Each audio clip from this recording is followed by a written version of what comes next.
నమస్తే, welcome to 99 TV. ఆంధ్రప్రదేశ్లో చోటు చేసుకుంటున్న పరిణామాలు. హఠాత్తుగా ఏబీవీ గారి ఎంట్రీ, లెజినోవా తిరుమల సందర్శన, తలనీలాలు ఇచ్చి మొక్కులు తీర్చుకొని స్వామివారికి ధన్యవాదాలు చెప్పుకొని వచ్చారు ఆవిడ. And at the same time 71 మంది ఎమ్మెల్యేల 80 మంది ఎమ్మెల్యేల కూటమి మొత్తం మీద వీళ్ళ మీద 2 సెఫాలజీ సంస్థలు రిపోర్ట్ ఇచ్చినాయి. దాని సర్వే అనే కన్నా కూడా రిపోర్ట్ అసంతృప్తి ఉందని, వ్యతిరేకత ఉందని, అసంతృప్తి ప్లస్ వ్యతిరేకత ఉందని ఇట్లా కేటగరైజేషన్ చేసి land mafia, sand mafia, real estate mafia, mining mafia, liquor mafia 5 మాఫియాలు పనిచేస్తున్న పరిస్థితి రాష్ట్రంలో. ఇది మొత్తానికి సీఎం దాకా చేరింది. సీఎం సీరియస్ అయిపోయారు. ఒక ఇద్దరినైతే నేరుగా పేరు పెట్టి కాల్ చేసి మరీ కార్యక్రమం అన్నారు. ఇంకో 12 మంది ఎమ్మెల్యేలకి ఇవాళ రేపు రేవెట్టేసే కార్యక్రమం కూడా జరిగేది. సరే, ఇవే కాకుండా ఇంకా ఇతరత్ర చాలా ఆసక్తికరమైన అంశాలు చర్చించడానికి, విశ్లేషించడానికి మనతో ఉన్నారు పొలిటికల్ అనలిస్ట్ అడిసిమిల్లి శ్రీనివాసరావు గారు. నమస్కారం శ్రీనివాసరావు గారు. నమస్కారం అండి. 10 నెలలు అయింది అనేసరికి మరి పనిగట్టుకుని మరి 2 సంస్థలు పనిగట్టుకుని ఎందుకు అనాల్సి వచ్చిందంటే, ఇంత అర్జెంటుగా ఇవాళే వారం రోజుల వ్యవధిలో ఇద్దరు ఇచ్చేశారు రిపోర్ట్. ఆల్మోస్ట్ కొంచెం అటు ఇటుగానే ఉంది. వాళ్ళు 70 అంటే ఇంకోళ్ళు 80 అన్నారు. ఫ్యాక్టర్స్ 5 మాత్రం same: land, sand, mining, real estate and liquor. అంత కరువుగట్టున్నారండి ఎమ్మెల్యేలు బాగా. ఎందుకంటే మీకు రాజకీయాలు ఎలా తయారైంది అంటే, మేము ఎప్పటి నుంచో చూస్తూ ఉన్నాం కాబట్టి, అంటే సాధారణంగా చాలామంది ఓటు హక్కు వచ్చిన దగ్గర నుంచి, ఓటు వేయటం మొదలుపెట్టిన దగ్గర నుంచి చాలామందికి రాజకీయాల మీద ఒక అవగాహన ఉంటుంది, ఇంట్రెస్ట్ ఉన్న వాళ్ళకి. నాకు ఇంకో 10 ఏళ్ళ ముందు నుంచి అవగాహన ఉంది. ఎందుకంటే మా చిన్నప్పటి నుంచి మా ఫాదర్ పాలిటిక్స్లో ఉండటం వల్ల మా ఇంటి దగ్గర నుంచి కార్యక్రమాలు జరుగుతూ ఉండడం, ఆ జెండాలు, గిండాలు, ఈ బ్యానర్లు, బ్యాడ్జీలు అన్నీ ఉంటాయి. మా స్కూల్లో పిల్లలు నాకు బ్యాడ్జ్ ఇవ్వా అంటుంటే, ఇదేదో బాగుందిరా బాబు అని ఒక ప్రౌడ్ కదా, అది ఒక ప్రివిలేజ్. అలాగే దాని మీద ఇంట్రెస్ట్ కలిగి నాకు ఈ రాజకీయాల మీద ఆసక్తి. Born tough Congress, anti Congress అనేటువంటిది మా బేసిక్ లైన్, మా కమ్యూనిస్ట్ ఫ్యామిలీ మాది. తర్వాత కాంగ్రెస్ను ఓడించగలిగిన వాళ్ళు ఎవరు ఉంటారనుకుంటే, పాత కాంగ్రెసా లేకపోతే జనతా పార్టీయా, బీజేపీయా, ఏదైనా టీడీపీ అనేటువంటిది ఆవిర్భవించిందా, టీడీపీ వైపు స్థిరపడింది మా ఫ్యామిలీ. నేనైతే ఇక కాంగ్రెస్ వ్యతిరేకంగా వేరే ఏమీ లేవు కాబట్టి ఆటోమేటిక్గా మేము సానుభూతిపరులుగా ఉన్నాం. ఇది మా అప్పటి నుంచి చూస్తే కాంగ్రెస్ ప్రభుత్వం ఉన్నా సరే ఇప్పుడున్నంత దిగజారిన రాజకీయాలు ఎప్పుడు లేవండి. కాంగ్రెస్ ప్రభుత్వం కూడా ఛానల్ ఉంది. అప్పట్లో ఉన్న కాంగ్రెస్ ఎమ్మెల్యేలు, నేను ఇంటర్మీడియట్ చదువుకున్నప్పుడు మాకు మా పక్క కాన్స్టిట్యున్సీ బూరుగుపూడి కాన్స్టిట్యున్సీకి ఒరే పద్మరాజు గారిని ఒక ఆయన ఉండేవారు ఎమ్మెల్యే. ఆయన ఆర్టీసీ బస్సులో తిరిగేవాడు. నేను కాలేజీ వెళ్ళిన తర్వాత మళ్ళీ మా ఊరు వెళ్ళడానికి బస్సు ఎక్కడానికి ఆయన కండక్టర్ సీట్ పక్కన కూర్చున్నప్పుడు పుస్తకాలు ఇచ్చి సీట్ ఏవయ్యా అని నేను, అంటే అలా ఉన్నాడు. నేను కుర్రోడిని, కొంచెం ఆయన పెద్ద అయినా సరే ఏవయ్యా అనేలాగా మాట్లాడానంటే అది దగ్గరతనం ఉండేది. సరదాగా నవ్వుకుంటా మళ్ళీ చాలా క్లోజ్గా ఉండేవాడు ఆయన. అంటే వాళ్ళకి భేషజం లేకుండా, అతిశయం లేకుండా, ఆడంబరం లేకుండా, అహంకారం లేకుండా జనాల్లో కలిసిపోయిన. పెద్ద ఆయన చదువుకోలేదు, ఆయన బాగా చదువుకోలేదు, ఏం లేదు, కానీ ప్రజలతో ఉన్నాడు. అలాగే మోస్ట్ ఆఫ్ ది ఎమ్మెల్యేస్, అంటే అప్పట్లో ఉన్న 294లో 200 మంది పైన ఇలాగే ఉండేవారు. ఇక పార్టీలకు అతీతంగా మీకు ఎక్కడ రాజకీయాలు ఎప్పుడు కూడా ఎన్నికల వరకు అసెంబ్లీలో ఎవరన్నా ఏదైనా ప్రశ్న వేస్తే విమర్శ ప్రశంస అయినా విమర్శ అయినా చాలా ఒక లైన్ బార్డర్ దాటకుండా హుందాగా, అప్పుడు కూడా చలోక్తులు ఉండి, అవతలోడు గజగజలాడిపోయేంత వ్యంగ్యాస్త్రాలు ఉండి, గింజుకు చచ్చిపోయేంత వ్యంగ్యాస్త్రాలు ఉండి, కానీ ఎప్పుడు కూడా ఆ గీత దాటలేదు. అసభ్య సంభాషణ అనేటువంటిది అసలు ఆచూకీయే ఉండేది కాదు. ఇప్పుడు రాను ఒక 20 ఏళ్ళ నుంచి ఈ వాతావరణం మారిందండి. వ్యక్తిగతంగా టార్గెట్ చేయడం అనేటువంటిది మారింది. టీడీపీ పార్టీ ఆవిర్భవించిన తర్వాతే ఈ రకమైన వాతావరణం వచ్చింది. ఎందుకంటే ఆ పార్టీని ఏమీ చేయలేక కులం ముద్రేశారు. అది సక్సెస్ అయ్యారు 89లో. మళ్ళీ 94లో జనం తెలుసుకున్నారు, మొత్తం తుడిచిపెట్టేశారు. మళ్ళీ 99 వచ్చినప్పుడు చంద్రబాబు నాయుడు గారు ఎలాగైనా ఓడించవచ్చు అనుకున్నారు. రామారావు గారికి వెన్నుపోటు పొడిచాడు, ఈయన ఓడించవచ్చు అనుకున్నారు. కానీ అది కూడా వాళ్ళకి రివర్స్ అయింది. అప్పుడు ఏం చేశారంటే ఇంకో కొత్త కార్డు తీశారు, ప్రాంతీయం రీజనల్ కార్డు తీశారు. అది కూడా మొత్తం అందరినీ పోగొట్టి 2004లో కోట మళ్ళీ గోబాదిరిపల్లి కొట్టి మళ్ళీ అడ్రస్ లేదు ఇక్కడ 20 ఏళ్ళ దాకా ఇక్కడ తెలంగాణలో. రాష్ట్రం విడిపోయింది, అయిపోయింది, ఎవరు బతుకాలు బతుకుతున్నారు. మళ్ళీ 20 ఏళ్ళ తర్వాత మళ్ళీ ఆంధ్రలో మళ్ళీ కులం కార్డు తీశారు 2014 తర్వాత 19 వరకు. 19లో తీశారు. తీశారు. ఇలాగా మీకు రాజకీయాలు అలాగ డౌన్ అవుతూ వచ్చింది. ఎమ్మెల్యేలు కూడా మీకు రెడ్డి సత్యనారాయణ గారు అని ఒక ఆయన ఉండేవాడు టీడీపీలో 5-6 సార్లు ఎమ్మెల్యే అయ్యాడు, మంత్రిగా కూడా చేశాడు. విశాఖపట్నం జిల్లా, అదే మాడుగుల ఎమ్మెల్యే చేశాడు. తూర్పుగోదావరి జిల్లా, అదే వైజాగ్ అండి, వైజాగ్ విశాఖ జిల్లా మాడుగుల. ఆ పాత విశాఖపట్నం జిల్లా మాడుగుల నియోజకవర్గం నుంచి ఆయన ప్రాతినిధ్యం వహించేవాడు. ఆయన కాయింటి కొండ మీద తిరిగివాడు. మరి ఇప్పుడు కొంచెం ఏజ్డ్ కదా, ఇంటి దగ్గర విశ్రాంతి తీసుకుంటున్నాడేమో. ఆయన ఎప్పుడు బయట కనిపించినా నాకు ఆ కాయింటి కొండమే కనిపించాడు. ఆయన ఎమ్మెల్యేగా ఉండగా కూడా ఎప్పుడు జమనాలు కాదు, ఒక 10-15 ఏళ్ళ క్రితం ధర్మారెడ్డి గారిని జి నాగిరెడ్డి గారిని ధర్మవరం అనంతపురం జిల్లా ఆయన మంత్రిగా కూడా చేశాడు. 2 సార్లు 3 సార్లు ఎమ్మెల్యే చేశాడు. మంత్రిగా రామారావు గారు క్యాబినెట్లో మంత్రిగా చేశాడు. ఆయన అనారోగ్యం బాగాలైతే ఆయన దగ్గర హాస్పిటల్కి వచ్చి డబ్బులు లేవు. అప్పుడు కాంగ్రెస్ గవర్నమెంట్లో ఆయన కమలాపురం ఎమ్మెల్యే ఆయన ఉండేవాడు కదా, రవీంద్రారెడ్డి గారు, ఆయన సహాయం చేశాడు. ఎన్టీఆర్ ట్రస్ట్ కొంత సహాయం చేసింది, ఆయన కొంత సహాయం చేసి ఆయనకు ఆపరేషన్ అయ్యేస్తే. అంటే అటువంటి గుమ్మడి నరసయ్య గారు, ఇటువంటి ఎమ్మెల్యేలు చాలామంది ఉండేవారండి. అంటే చాలామంది ఎమ్మెల్యేలకి కోస్తా ప్రాంతం నుంచి ఉత్తరాంధ్రకు సంబంధించిన ఎమ్మెల్యేలకి హైదరాబాద్లో సెంటు భూమి ఉండేది కాదు. వాళ్ళు వచ్చేవారు ద్వారకా హోటల్లో. ఇప్పుడు ద్వారకా హోటల్ వెళ్ళపోవడం కారణం ఏంటనుకుంటున్నారు? ఎవరికాడికి అపార్ట్మెంట్లు, ఫ్లాట్లు, విల్లాలు ఉన్నాయి ఇప్పుడు. అప్పుడు ఏంటంటే ఏదైనా పని మీద వచ్చారంటే అక్కడికి దిగేవారు, ద్వారకా హోటల్లో దిగేవారు. పొద్దున్న ఇడ్లీ సాంబారు లేకపోతే పెసరట్టు తినేసేవారు, అసెంబ్లీలు వెళ్ళేవారు, సెక్రటరీ పని చూసి మళ్ళీ పోయేవారు వాళ్ళ ఊరు. ఇప్పుడు అదేం లేదు. ఎవరికాళ్ళు సొంత ఫ్లాట్లు, గానా బజానా, మేజవాణి, బృందాలు అన్నీ ఉన్నాయి ఇప్పుడు. ఇది కాలంలో వచ్చిన మార్పు. మీరు ఇప్పుడు మీకు ఎమ్మెల్యే టికెట్ ఇచ్చారనుకోండి ఏదైనా పార్టీ, వాసుదేవన్ ఈ దగ్గర ఏమున్నాయి, డబ్బు లేదంటే రా అంటారు అంతే. మీ దగ్గర 100 కోట్లు ఉన్నాయి, నీ ముక్కు మొఖం ఏం అవసరం లేదు. 100 కోట్లు ఉన్నాడు అలా కొట్టేస్తాడు, లేకపోతే 10,000 కోట్లు ఉన్నాడు గ్యారంటీ గెలుస్తాడు. మైండ్ సెట్ అలా మారిపోయిందండి. అంటే పబ్లిక్ కూడా కరప్ట్ అయిపోయారు. ఇప్పుడు మీరు చెప్పినట్టుగా 70 మంది మీద అంతమంది మీద ఒక రిపోర్ట్ వచ్చిందన్నారు కదా, వాళ్ళు అంటే ట్రూ సార్, నిజంగా అలా ఉందా పరిస్థితి? నేను ఇంకా 70 మంది కన్నా ఎక్కువ ఉండొచ్చు. నేను అనేది ఏంటంటే నేను దాన్ని సమర్థిస్తాను. నేను ఎవడు బాబు సొమ్ము పెడతాడండి పట్టుకొచ్చి ఊరేగింపు ర్యాలీ తీయాలంటే బండి నిండా పెట్రోల్ పోయాలి, అటు జైల్లో డబ్బులు పెట్టాలి, మందు పోయించాలి. ఊళ్ళో మీటింగ్ పెట్టాలంటే, కార్యక్రమం పెట్టాలంటే టెంట్లు వేయాలి, భోజనం పెట్టాలి, కక్క ముక్క అన్నీ ఉండాలి, సాయంత్రం తీర్థం ఉండాలి.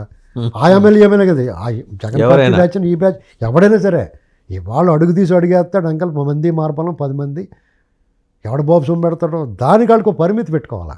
అంటే పేదవాళ్ళది, నిస్సహాయులది, ఆర్థికంగా డబ్బులు సర్దుకోలేని బ్లడ్ తాకూడదు. వాళ్ళు దొరికితే తినాలా, అర్థమైందండి. అంటే మీరు ఒక లేఅవుట్ వేసుకున్నాడు, చిన్న రియల్ ఎస్టేట్ వాడు ఒక 4 ఎకరాలు లేఅవుట్ వేసుకున్నాడు, ఆడు ఎంఆర్ఓ దగ్గరకో ఎవరి దగ్గరికి వెళ్తాడు, ఎమ్మెల్యే గారిని కనపడమని ఇలాంటివి అనకూడదు. అది కూడా చేస్తున్నారు. ఇప్పుడు ఇసుక ఉంది, ఆ ఇసుక మీద ఎంత కొంత పడంటారా బాబు అలా, అంతేగాని నాకు చెప్పి వెళ్ళాలి, టాటర్కి ఎంత కట్టాలి, ఈ టైపు బూడిద మీద, ఇసుక మీద, వైన్ షాపుల మీద వీళ్ళు పెత్తనం పెట్టండి. బుద్ధి లేదు వాళ్ళకి. మనిషి అన్నం తింటున్నారు, గడ్డి తింటున్నారా? వాడేదో ఆక్షన్లో పాడుకుంటాడు, రూపాయి పెట్టుబడి పెడతాడు. బాబు సొమ్ము, నీ బాబు సొమ్ము ఏమైనా పెట్టావు అక్కడ? చెప్పండి. దీనికి ఆడ ఏ ఎమ్మెల్యే అయినా ఉండే ఖర్చు పెట్టకూడదు, వాళ్ళు ఒత్తిడి చేయకూడదు, వాడు పడస్తే తీసుకోవాలి అంతే. ఎక్సైజ్ డిపార్ట్మెంట్ వాళ్ళు కూడా వాళ్ళు మామూలు ఇస్తారు, తీసుకుంటారు. అది అలవాటైంది. కొత్తగా ఎమ్మెల్యేలకు పెట్టండి, ఇది నాన్ సెన్స్. ఇటు బొడ్డుగడ మూటైనా పెట్టాడు అక్కడ. కొత్త ట్రెడిషన్ ఇటుకైనా జరి ఎంటికలోనే ఉన్నాయా? కొత్త సంప్రదాయం అన్న పెడదాం. అలా కాదండి, వాడికైనా జరి ఎంటికలు ఏమన్నా, మీకు నాకు నల్లగానో తెల్లగానో ఉంటాయి ఎంటికలు, వాడికైనా జరి ఎంటికలు ఉన్నాయి పైనుంచి కిందకే. వాడు ఏంటి స్పెషల్? నువ్వు సంపాదించుకో. కాంట్రాక్టర్ ఉన్నాడంటే వాడు అంత కొంత కమిషన్ తీసుకుంటావు, ఖచ్చితంగా ఇస్తారు కమిషన్ వాళ్ళు. నువ్వు కూడా తీసుకుంటూ వద్దంటే కిటికీలోంచి పడేసిపోతారు వాళ్ళు. ఎందుకంటే నువ్వు ఏ పెంట పెడతావో అని. నువ్వు అంతవరకు ఉండాలా, అంతేగాని 5% అంటే వాడు 100 కోట్ల వర్క్ చేస్తే నువ్వు 5% ఇమ్మంటే అక్కడ ఏం చేయాలాడు? రేపొద్దున అది నాణ్యత లేకుండా చేస్తే అది ఎవడొకడు వచ్చి కొర్రీ వేస్తాడు, ఆడు బిల్లు ఆగిపోద్ది, ఆడు ఇంటిని దాకా చావాలా. ఇదే కదా. ఇప్పుడు మీ బిల్లు ఆగిపోవడం కారణం ఏమనుకుంటున్నారు? బిల్లు ఆపేసారు, బిల్లు ఆగిపోయినాయి అంటున్నారు. కాదండి, చంద్రబాబు గారి మీద ఎంత ఒత్తిడి వస్తుంది ఇప్పుడు బిల్లు ఆగిపోయినాయి. ఈ మధ్యలో ఎమ్మెల్యేలు, గత ఎమ్మెల్యేలు కానీ ఇప్పుడు ఎమ్మెల్యేలు కానీ పూర్వం ఎమ్మెల్యేలు కానీ అడు ఆ కమిషన్లు ఎక్కువ ఒత్తిడి. రాయలసీమలో అయితే కొట్లు లాగేసుకుంటారు. దాన్ని కవర్ చేసుకోవడానికి ఎన్నాళ్ళు నష్టం భరించాడు, ఎక్కడో చోట నాణ్యత లోపం ఉంటుంది.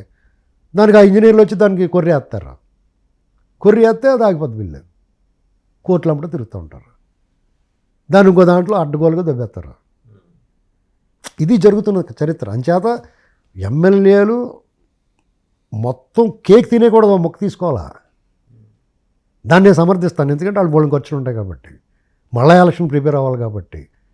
పార్టీ అంతవరకు అని పెట్టుకుంటుందండి ఆవిడ దగ్గర నుంచి అని. పార్టీ కొంచెం ఎత్తదే, ఇది ఓపెన్ సీక్రెట్. అంటే కొందరు అంటున్నారటండి, మేము 40-50 కోట్లు ఖర్చు పెట్టాం, నియోజకవర్గాన్ని బట్టి మారుతుంది. కొన్ని నియోజకవర్గాలు 30, కొన్ని చోట్ల 50 దాకా వెళ్ళిన సందర్భాలు ఉన్నాయి.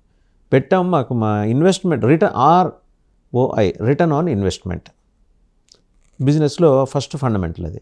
నేను ఇంత 10 రూపాయలు పెట్టాను, పెట్టిన దాని మీద కనీసం 15 అన్నా రావాలిగా నాకు, మళ్ళీ కంటెస్ట్ చేయాలి కదా నేను. అవును, ఇది అలాగే ఓపెన్గా అంటున్నారట. నేను కూడా ఓపెన్గానే సమర్థిస్తున్నాను దీన్ని. ఎందుకంటే నువ్వు అంగిడే కానీ మింగుడు లేకుండా తినొద్దు అంటున్నావు. నువ్వు తీసుకోవాలి. ఇప్పుడు దీంట్లో తీసుకోవడానికి లాక్కోవడానికి వ్యత్యాసం ఉంది. ఓ ముద్ద ఎక్కువ అడిగి అలా కాదండి. ఇప్పుడు నేను మీకు కూల్ డ్రింక్ ఆఫర్ ఇచ్చాను, తాగటం తప్పు కాదు. నేను తాగుతున్నది లాక్కోకూడదు. మీరు తీసుకోవడానికి లాక్కోవడానికి ఉన్న వ్యత్యాసం అది. వాళ్ళు లాక్కుంటున్నారు, లాక్కునే వాళ్ళు భయంకరంగా లాక్కుంటున్నారు, అది తప్పు. And how serious this government is going to be అండి ఆన్ దిస్ ఎమ్మెల్యే? ఏమీ చేయలేరండి. ఏం చేయలేరా? ఎవడేం చేస్తారు చెప్పండి. టఫ్ గై కదా మన సీఎం గారు అయితే, కొంచెం ఆయన అలా కాదండి, ఆయన చెప్తాడు. ఊరుకోడు. ఇప్పుడు అరణ్య రోదనండి, ఇదేమవుద్దంటే ఎన్నాళ్ళు చెప్తారు, 10 సార్లు చెప్తారు, తర్వాత నోరు నొప్పి వచ్చి మానేస్తారు, అంతే. దీంట్లో ఇక్కడ మీకు సిస్టమ్ కింద నుంచి పై సామాన్య ప్రజల నుంచి టాప్ ఎండ్ అధికారుల వరకు కూడా అందరూ కరప్ట్ అయిపోయినప్పుడు పొలిటికల్ లీడర్స్ ఉంటారు, ఇందులో IASలు IPSలు ఉంటారు, రెవెన్యూ డిపార్ట్మెంట్. ఇప్పుడు ఇది వరకు ఎప్పుడు ఇది కొత్త కాదండి, ఇది ఈ కరప్షన్ అనేటువంటిది. ఎంతో కొంత ఇవ్వకపోతే పని చచ్చినా అవ్వదు మీకు. ఇప్పుడు లీగల్గా మిమ్మల్ని అరెస్ట్ చేస్తారు, ఒక కోర్టుకి వెళ్తారు. మీరు కోర్టుకి వెళ్ళిన తర్వాత మీ కేసు పైన పెట్టడానికి ఎంతో కొంత ఇవ్వాలి అడిగి కాకపోతే ఎవడన్నా చెప్తాడు ఇది. లేదంటే మీరు ఒక పొట్టలో ఏరుశనగపప్పు తినే బదులు 5 పొట్లాలు ఏరుశనగపప్పు తింటా కూర్చోవాలి సాయంత్రం దాకా అక్కడ. అవునా కదా? రోజుల తరబడి ఇది. అంటే ఒక రోజులో కూడా మీరు వెళ్ళిన వెంటనే మీరు పొద్దున్న మీకు ఏదో పని ఉంటుంది, 5-6 సార్లు ఏదో వాయిదా వేయించుకుంటారు. మీ లాయర్కి చెప్పి 6వ సారి నేను రాబోతే నేను వేసేస్తారు అంటారు. జగన్ మాత్రం వదిలేస్తారు కానీ మిమ్మల్ని వేసేస్తానంటారు. మన సిస్టమ్ అలాగ ఉందా? అటువంటిప్పుడు మరి ఏం చేస్తారు? ఒక పొట్టల మీద తినేసి ఆ పక్కన వెళ్ళి వచ్చేస్తారు. కాబట్టి ఈ కరప్షన్ విషయంలో ఎవడన్నా కరప్షన్ చేస్తున్నారో మేము సర్వే చేసామంటే నీకు సిగ్గులేదని అడుగుతాను నేను ఆ చేసినోడిని. ఎందుకంటే ముంజేతి కంకణానికి అర్థం కావాలి, రోజు జరిగేదానికి తెలీదా? నన్ను అడిగితే నేను చెప్తున్నా, ఈ సర్వేలు చేసి చెప్పారు. మీ దగ్గర నేను ఏం చెప్పిన 3 ఏళ్ల క్రితం చెప్పినా, ఏదైనా అడ్రస్ లేకుండా పోతారు, సింగిల్ డిజిట్ వస్తుందని చెప్పినా. మీరే సాక్షి నాకు, ఎవడో ఎందుకు ఫస్ట్ మీరే మీ దాంట్లో నాతోనే మీతోనే స్టార్ట్ చేశాను డిస్కషన్, లైవ్ డిబేట్. నాకు ప్రత్యేకించి దీనికి ఎవరన్నా కావాలా? మన బుర్రలేదా? మనకి ఎదురుకుంటే కనపడలే, కళ్ళు పెట్టి చూస్తలేదా మనం? Still we have that video with us. ఏంటండి ఆ వీడియో ఇంకా ఉంది మన దగ్గర. కాబట్టి ఇప్పుడు ఇక్కడ వాళ్ళు ఏదో పెద్ద రాకెట్ సైన్స్ లాగా సర్వే చేయాలి దీనికి. నువ్వు వెళ్ళి ఒక ఎమ్మెల్యే దగ్గరికి వెళ్ళి నాకు ఏదైనా చిన్న పని ఉందని చెప్పి సింపుల్ తెలిసిపోద్ది అంతే. ఇక్కడ వీళ్ళు లేదండి. ఇలాగ ఇందులో కొంతమంది ఉన్నారు, ఒక 40-50 మంది ఉంటారు, వాళ్ళు జెన్యున్గా పనిచేస్తున్నారు, వాళ్ళకి చెడ్డ పేరు వస్తుంది దీనివల్ల. ఓవరాల్గా మాట్లాడుతూ ఉంటాం. 175 మందిలో నిజంగా 50-60 మంది ఉన్నారు. కొంతమంది ఏం చేస్తున్నారు, సాగిన వాళ్ళు ఎంతో కొంత వాళ్ళ జేబులో నుంచి పెట్టి 10 మంది దగ్గర కలెక్ట్ చేస్తున్నారు. మీకు ఉండి ఉంది రఘురామకృష్ణరాజు గారు, ఆయన స్నేహితుల దగ్గర, బయట వాళ్ళ దగ్గర డబ్బులు. అప్పుడు P4 లాగా ఆల్రెడీ ఎప్పుడో స్టార్ట్ చేయడం. P4 అయినా ఆ చెరువుల ప్రక్షాళన, కాలువల పూడికలు తీయించడం, ఆ పార్కులు డెవలప్ చేయడం, వాళ్ళ మిత్రులందరికీ అడిగితే వాళ్ళు కొంత డొనేషన్లు ఇస్తాను, వాటితో చేస్తున్నాడు. అలాగే వేమిరెడ్డి ప్రభాకర్, ఆయన PPR, వాళ్ళు ఇలాంటి వాళ్ళు చాలామంది ఉన్నారు. నాకు ఆశ్చర్యం వేసింది ఏంటంటే సార్, ఇప్పుడు గురజాల ఎరపతినేని శ్రీనివాసరావు గారు ఉన్నారు, ఆయన ఏం పర్సనలే, ఆయనది పెట్టే చేయగానే తీసుకునే చేయగాదు, ఆయన మీద కూడా ఇటువంటి ఆరోపణలు రావటం. ఇప్పుడు పెట్టే చేయికి పెడతానికి ఎక్కడి నుంచి రావాలి కదా, మరి ఎక్కడి నుంచి తెచ్చుకోవాలి? మీకు పేర్లు అనవసరం అండి. ఏ ఎమ్మెల్యే అయినా మంత్రి అయినా వాళ్ళకే ఇక్కడ ప్రధానంగా ఇక్కడ ఒకటి ఏం జరిగిందంటే, కొంత ఎక్స్పీరియన్స్ ఉండి ఎమ్మెల్యేలు గారు గతంలో మంత్రులుగా పనిచేసిన ఎక్స్పీరియన్స్ ఉన్న వాళ్ళకి వాళ్ళు నిదానంగా తీసుకుంటారు. ఎక్కడ తీసుకోవాలో ఎక్కడ తీసుకోకూడదో, ఎవరిని ఏది తీసుకుంటే ఇబ్బంది వస్తుందో, ఎక్కడ తీసుకుంటే ఇబ్బంది వస్తుందో, ఎక్కడ తీసుకోకపోతే కళ్ళు మూసుకూరుకుంటారు అనేటువంటిది వాళ్ళకి తెలుసు. ఇప్పుడు కొంతమందికి ఏమైందంటే 164 మంది ఎమ్మెల్యేలు ఉన్నారు కదా, అందులో మోస్ట్ ఆఫ్ దెమ్ చాలామంది కొత్త వాళ్ళు ఉన్నారు. కొత్త వాళ్ళు కూడా కొంతమంది జెన్యున్ పర్సన్స్ ఉండొచ్చు. అందులో చాలామందికి ఏంటంటే రోడ్డు మీద కాగితాలు ఏరుకునే వాడికి ఆ చెత్తపుట్ట దగ్గర డబుల్ మూట దొరికింది అనుకోండి, ఎలా ఉంటుంది? అలాగుంది వాళ్ళ పరిస్థితి వాళ్ళకి. పొట్టలో దొరికేసింది వాళ్ళకి, ఏం చేసుకుని తెలుస్తలేదు. సో మీ ఉద్దేశంలో అయితే కూటమి భాగస్వామ్య పక్షాలు దీన్ని ఎంత సీరియస్గా తీసుకున్నా పెద్ద సొల్యూషన్ ఉండకపోవచ్చు. దీనికి ఇది కంట్రోల్ అవుద్ది అని మనం భావించిన, మేము కంట్రోల్ చేయగలమని వాళ్ళు అనుకున్నా, అదంతా కూడా ట్రాష్ అండి. తేల్చేశారు ఒక్క మాటలో. సరే, అది జరగని పని గురించి మాట్లాడకూడదండి, ఇది వ్యవస్థీకృతం అయిపోయింది, ఇది జరుగుతూ ఉన్న పని. అది మీకు అక్కడ మన శరీరంలో రక్త ప్రసరణ ఎలాగైతే ఉందో అవినీతి అనేటువంటి సమాజంలోని అన్ని వర్గాల నుంచి అన్ని సిస్టమ్లు వ్యవస్థలో తాగేసింది, అది అక్కడ మీకు ఆగదు. రైట్. ఇక కమింగ్ టు పవన్ కళ్యాణ్ గారి సత్యమేడ అన్నా లెజినోవా టాపిక్. ఆవిడ వెళ్ళారు, తిరుమల వెళ్ళారు. వారి కుమారుణ్ణి ప్రమాదం నుంచి బయటపడేసిన ఏడుకొండల స్వామికి మనస్ఫూర్తిగా మొక్కుకొని తలనీలాలు ఇచ్చి సుప్రభాత సేవ చేసుకొని పూర్తి హిందూ సంప్రదాయంలో ఆవిడ అన్నదాన కార్యక్రమం కూడా నిర్వహించుకొని వెళ్ళారు. ఒక క్రైస్తవ మతంలో పుట్టి బాన్ క్రిస్టియన్ ఆమె. ఎంత అంటే హిందువులు కూడా చేస్తారో లేదంత నిబద్ధత ఆవిడ చేస్తే దాన్ని కూడా తప్పు పట్టే వ్యవహారాలు ఏంటండి? దాన్ని తప్పు పట్టిన వాళ్ళు మరి అంటే వాళ్ళు మనం లెక్కలోకి తీసుకోకూడదండి యాక్చువల్గా. అంటే సహజంగానే తప్పు పడుతున్నారు, ఏదో అనాలి కాబట్టి అంటున్నారేమో. ఇక్కడ ఏ మతాన్ని ఆచరించినా నేను హిందూ మతాన్ని ఆచరిస్తాను. క్రిస్మస్ రోజున క్రైస్తవులను అభినందిస్తాను, శుభాకాంక్షలు చెప్తాను, వీలైతే వాళ్ళు చెప్పింది వింటాను.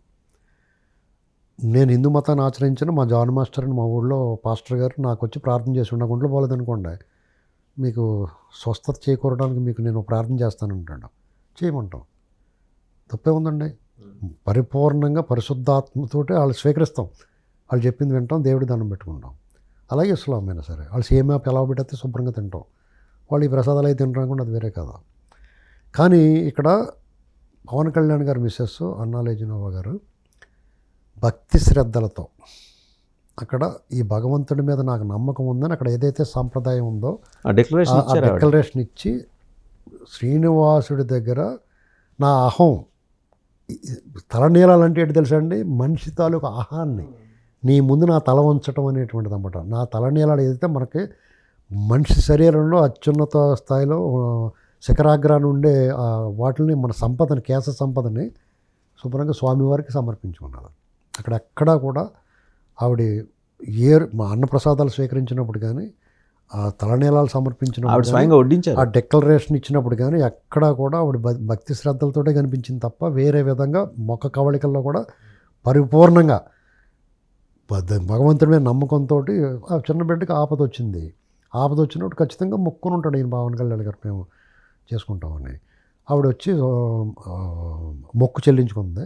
ఇక్కడ చాలామంది ఈయన విమర్శిస్తున్నారు. సనాతన ధర్మం అన్నాడు పవన్ కళ్యాణ్, అంతకుముందు చేగువేరా అన్నాడు, కమ్యూనిస్టులు అన్నాడు అని చెప్పేసి అంటున్నారు. ఇక్కడ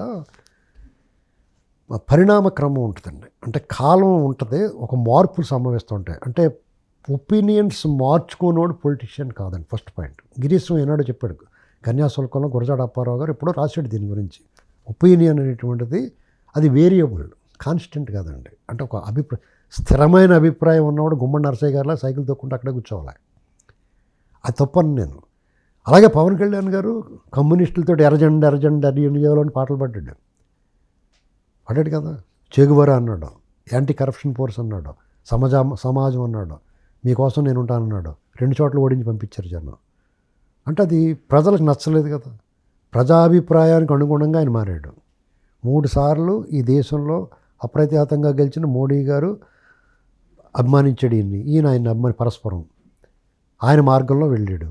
సనాతన ధర్మాన్ని స్వీకరించాడు, సనాతన ధర్మాన్ని, హిందూ మత ధర్మాన్ని ప్రచారానికి తలకెత్తుకున్నాడు. గుడిమెట్లై కూడా కడిగించాడు, చూశారు కదా.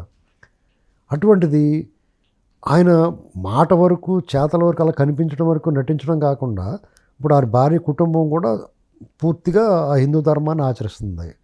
ఆవిడ వ్యక్తిగతంగా ఏ మతమైనా కుటుంబ పరంగా వాళ్ళు పూర్తి స్థాయిలో ఆచరించారు. ఇక్కడ మనం మెచ్చుకోవాలి, అభినందించాలి. అంతేగాని నువ్వు అప్పుడు అలాగన్నావు, ఇప్పుడు ఇలాగన్నావు, అప్పుడేం తప్పు మాట్లాడలేదు, అప్పుడు కరెక్టే మాట్లాడాడు ఆయన. యథా రాజా తదా ప్రజ పూర్వం, యథా ప్రజ తదా రాజా ఇప్పుడు. ప్రజలు ఏమనుకుంటున్నారో ప్రజల మనోభావాలకు అనుగుణంగానే రాజకీయ నాయకుడు మారి తీరాలి. ఎందుకంటే నువ్వు మేకు దగ్గొట్టినట్టు అలాగే ఉంటానంటే కుదరదు. ఎందుకంటే ప్రజలు డైనమిక్గా ఉంటాయండి, మారిపోతుంటాయి ప్రజలు. ఇప్పుడు 19లో జగన్మోహన్ రెడ్డి నువ్వు రావాలి కావాలని మీద ఎక్కించుకున్నారు. మొన్న ఏం చేయరు 2004 బొబ్బోయ్ నీకు ఈ దెయ్యంలా కనపడ్డాడు, పారిపోయారు అందరూ వెళ్ళిపోవాలని చెప్పి పంపించి అంతే. అసలు ఆచూకీ ఆనవలాగా తోస్తారు. ప్రజల అభిప్రాయం మారింది, నువ్వు అలాగే ఉండాలి. ఆ మార్పుని నువ్వు ఆహ్వానించాలా, స్వీకరించాలా, అనుసరించాలా. అంతేగాని ఇప్పుడు ఆయన సనాతన రేపో మాప ఆయనకు నచ్చకపోవచ్చు, ఏదో దుర్మార్గం జరగచ్చు, లేదా అతను నేను నాస్తికుడిగా మారిపోతాను అనొచ్చు. అది వాళ్ళు నీవు ఆయన దాంట్లో అంటే ఇట్ వేరీస్ అండి. అంటే ఒకటి మీరు అన్నది ఎగ్జాక్ట్గా ఆ ఎవల్యూషన్ థియరీలోనే ఉంది, అది పరిణామక్రమ సిద్ధాంతంలోనే ఉంది. ఎలా 10 ఏళ్ల క్రితం మనకున్న అభిప్రాయాలు ఈరోజు ఉండకపోవచ్చు, ఖచ్చితంగా ఉండి తీరాల్సిన అవసరం కూడా లేదు.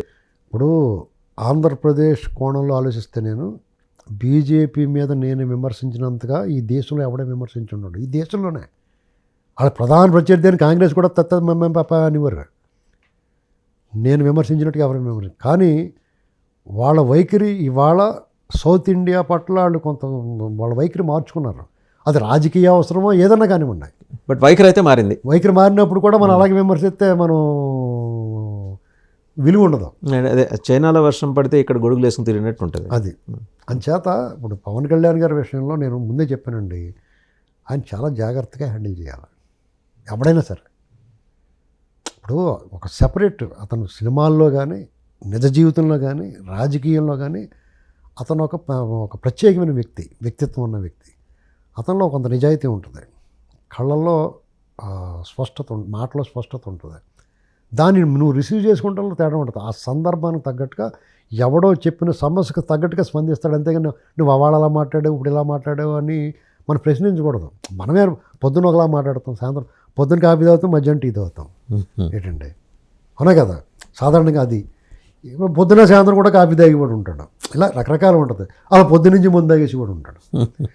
దీన్ని మనం పవన్ కళ్యాణ్ గారి విషయంలో నేను వైసీపీ వాళ్ళకి కానీ లేకపోతే టీడీపీ వాళ్ళకి కానీ నేను మొదట్లో ఏం చెప్పానంటే, పవన్ కళ్యాణ్ అనేటువంటి వ్యక్తి అతను మీరు రాజకీయంగా విభేదించవచ్చు కానీ లోతు కంటే వెళ్ళి అతని వ్యక్తిగతానికి వెళ్ళొద్దు.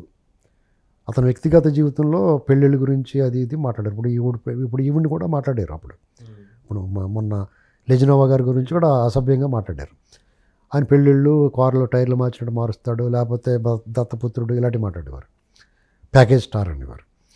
అతను నాకు తెలియదు ఏమో ఉందేమో తెలియదు కానీ నాకు తెలిసినంతవరకు నేను నా గమనంలోకి వచ్చింది, ఎవరికన్నా పావులో తీసి పెట్టడం చూశాను నేను. ఎవడన్నా కష్టం ఉందంటే 400 పంచాయతీలకు సొంత డబ్బులు ఇచ్చాడు సార్ ఆయన చేసేవాడు. అలాగే ఆయన ఫామ్ హౌస్ నుంచి ఎవరన్నా కష్టం వచ్చిందని వెళ్తే వాళ్ళకి సహాయం చేసేవాడు. అటువంటి వాళ్ళతో ఎలా ఉంటుందంటే నిజంగా తెక్కుందని ఆయనకి చిరాకు ఉంటుంది. ఇప్పుడు అతను ఆ ఫీల్డ్ అలాంటిది, వైభవం రాజులు చూసినట్టు చూస్తారు అక్కడ, అంతా సకల మర్యాదలతో ఉంటారు. అటువంటి వాళ్ళకి కొంచెం ప్రౌడ్ ఉంటుంది. అయినా సరే ఇక్కడ వాళ్ళు రాజకీయాల్లోకి వచ్చి అందరితోటి బాగానే ఉంటున్నారు కదా, వాళ్ళు సరిగ్గా హ్యాండిల్ చేయండి అయ్యా. మీరు రాంగ్ హ్యాండ్లింగ్ చేస్తే అతను నాటు బాంబులు అటోడు చేతులు పేలిపోద్ది, చేతులు మిస్ఫైర్ అవ్వచ్చు. ఇప్పుడు బాంబులు చుడతారు రాయలసీమలో, జాగ్రత్తగా దూదది పెట్టి సంచిలో పెట్టినలా పట్టుకొస్తారు. ఇలాగా ఆడుకున్నాడు కొంచెం చేతులు పేలిపోద్ది. అలాంటి జాతికి హ్యాండిల్ చేసుకోవాలి అని చెప్తే ఎవడో కూడా పేడజేవని పెట్టారు, నోటుకు వచ్చినట్టు మాట్లాడారు. అది అసలు మనం అందరం అనుకున్న దానికన్నా ఊహించిన దానికన్నా భిన్నంగా ఉన్నాడు ఆయన. మరింత శాంత స్వభావం, పరిణితి చెందిన. ఇంకోటి సార్, అంటే ఇప్పుడు మీరు అన్నదాని నుంచి can I draw a conclusion అంటే ఇంకో 15 ఏళ్ళు చంద్రబాబు గారే ఉండాలని. Time and again he has been telling the same thing. అంటే ఈ రాష్ట్రంలో జనం అనేది వైసీపీ కావచ్చు, ఇంకొకరు జనం, ఇంకో సెక్షన్ ఆఫ్ పీపుల్ అనేది ఈ రాష్ట్రంలో డెవలప్మెంట్ అంతా చంద్రబాబు గారి చేతి చేయించి పూర్తిగా రాష్ట్రం డెవలప్ ఎంత తప్పుడు సీఎం అవుదాం అనుకుంటున్నారు పవన్ కళ్యాణ్ గారు. అవుతా వచ్చు, తప్పే ఉంది, ఎందుకు అవ్వకూడదు. పోయినా ఇప్పుడు ఈ కష్టం ఈ సుఖం తెలిసినవాడు చంద్రబాబు, అదేదో ఆ కష్టం ఏదో ఆయన్నే పండించి 15 ఏళ్ళ తర్వాత మనం సీఎం అవుదాం, అప్పుడు చూసుకుందాం అనే ఆలోచన ఉంటుందండి. నా ఉద్దేశం ఏంటంటే, ఒక 2 ఏళ్ల క్రితం 3 ఏళ్ల క్రితం అతను మొట్టమొదటిసారిగా కూల్చేవాడు కావాలా నిర్మించేవాడు కావాలా అన్నప్పుడే ఒక మెసేజ్ పంపించాడు. మార్చి 14, 23 కానీ 22 కానీ 22 మనం డిబేట్ కూడా పెట్టాము. అప్పుడు ఒక మెసేజ్ పంపించాడు, క్లియర్గా చెప్పాడు. కూల్చేవాడు ఎవడో నిర్మించేవాడు ఎవడో వాళ్ళిద్దరి కదా ఉన్నారు అప్పటికి, చంద్రబాబు గారు జగన్. ఓ స్పష్టత వచ్చింది. 23కి వచ్చిన తర్వాత ఓట్లు చేయాలనేమన్నా అన్నాడు. ఇంకా కొంచెం క్లారిటీ వచ్చింది. తర్వాత 23 చివరికి వచ్చేటప్పటికి చంద్రబాబు నాయుడు గారు జైల్లో కూడా బయటకు వచ్చి ఆయన మేము అంతా కలిసి పని చేస్తామని చెప్పేశాడు. అది అయిన తర్వాత చాలామంది ఏం అనుమానించారంటే ఈ పని అయిపోయిన తర్వాత అధికారంలోకి వచ్చిందా కొంచెం ఇబ్బంది పెడతాడేమో ఇతను, రకరకాల వ్యాఖ్యానాలు వచ్చినాయి. ఇతను బీజేపీ చేతిలో ఉంటాడో లేకపోతే బీజేపీలో అందుకు చంద్రబాబు గారిని దెబ్బేసేస్తుంది. ఈ భయం నిత్య శంకితులు దుఃఖోపభాగితులు వాళ్ళకి సంతోషం ఉండదండి, మన మనశ్శాంతి ఉండదు వాళ్ళకి, ఎప్పుడు శంక. ఇలాంటివి మాట్లాడుతున్నప్పుడు ఆయన పరిణితి చెందిన ప్రసంగాలు ఆయన స్పష్టత చాలా క్లారిటీ ఇచ్చాడు. 10 ఏళ్ళు అన్నాడు ముందు, ఇప్పుడు 15 ఏళ్ళు అంటున్నాడు. నేను ఎందుకంటే ఉభయతారకం ఉన్నది. ఇప్పుడు ముగ్గురు కాబట్టి ముగ్గురికి ఉపయోగం. ఎలాగంటే టీడీపీ ఉంది, అందులో కొత్త ఎమ్మెల్యేలు ఉన్నారు, రేపు మళ్ళీ ఎలక్షన్ వస్తే మళ్ళీ కొత్త వాళ్ళకి రావచ్చు. జనసేన ఉంది, బీజేపీ ఉంది. అంటే ఏ మాటకు ఆ మాట చెప్పుకోవాలి. జనసేన విడిగా పోటీ చేస్తే నష్టపోయింది, పూర్తిగా నష్టపోయింది, 0. ఒకవేళ మొన్న ఎలక్షన్లో కూడా ఆశించిన ఫలితాలు రావు. అంటే మొన్న ఎలక్షన్లో ఇండిపెండెంట్గా ఒకవేళ ఉండుంటే జనసేన స్కోర్ చేసుకునే సీట్లు ఎన్ని ఉండే అవకాశం ఉంది? హైపోథెటికల్ క్వశ్చన్, జస్ట్ హైపోథెటికల్ 4-5 కానీ రావండి, 4-5 మించి రావు. టీడీపీ మాత్రం గవర్నమెంట్లోకి వస్తుంది. ఎందుకంటే అక్కడ వెర్షన్ ఎలా ఉంటుందంటే అండి, 2019లో కూడా పవన్ కళ్యాణ్ గారు గెయిన్ చేయగలుగుతాడు, కానీ జనం ఏం ఆలోచిస్తారంటే ఇతనికి వేసినా కానీ వృధా వద్దు ఓటు, ఇతను ఈ పార్టీ వస్తుందా అన్న లెక్కలో రాష్ట్రం అంతా గట్టిగా లేదు కాబట్టి గెలిచి ఓటుకి వేస్తారు. మైండ్ అలా మారిపోద్ది. అలాగే మొన్న జగన్ వద్దనుకుంటున్నారు అంతే. టీడీపీ చంద్రబాబు గారు కావాలా, పవన్ కళ్యాణ్ కావాలా, ప్రధానంగా అంశం ఏంటంటే ఇతను వద్దు మాకు అనుకున్నారు అంతే. తర్వాత ఇంకా డెవలప్మెంటు, అమరావతి, పోలవరం, పెట్టుబడులు, భరోసా, హామీలు ఇవన్నీ తర్వాత.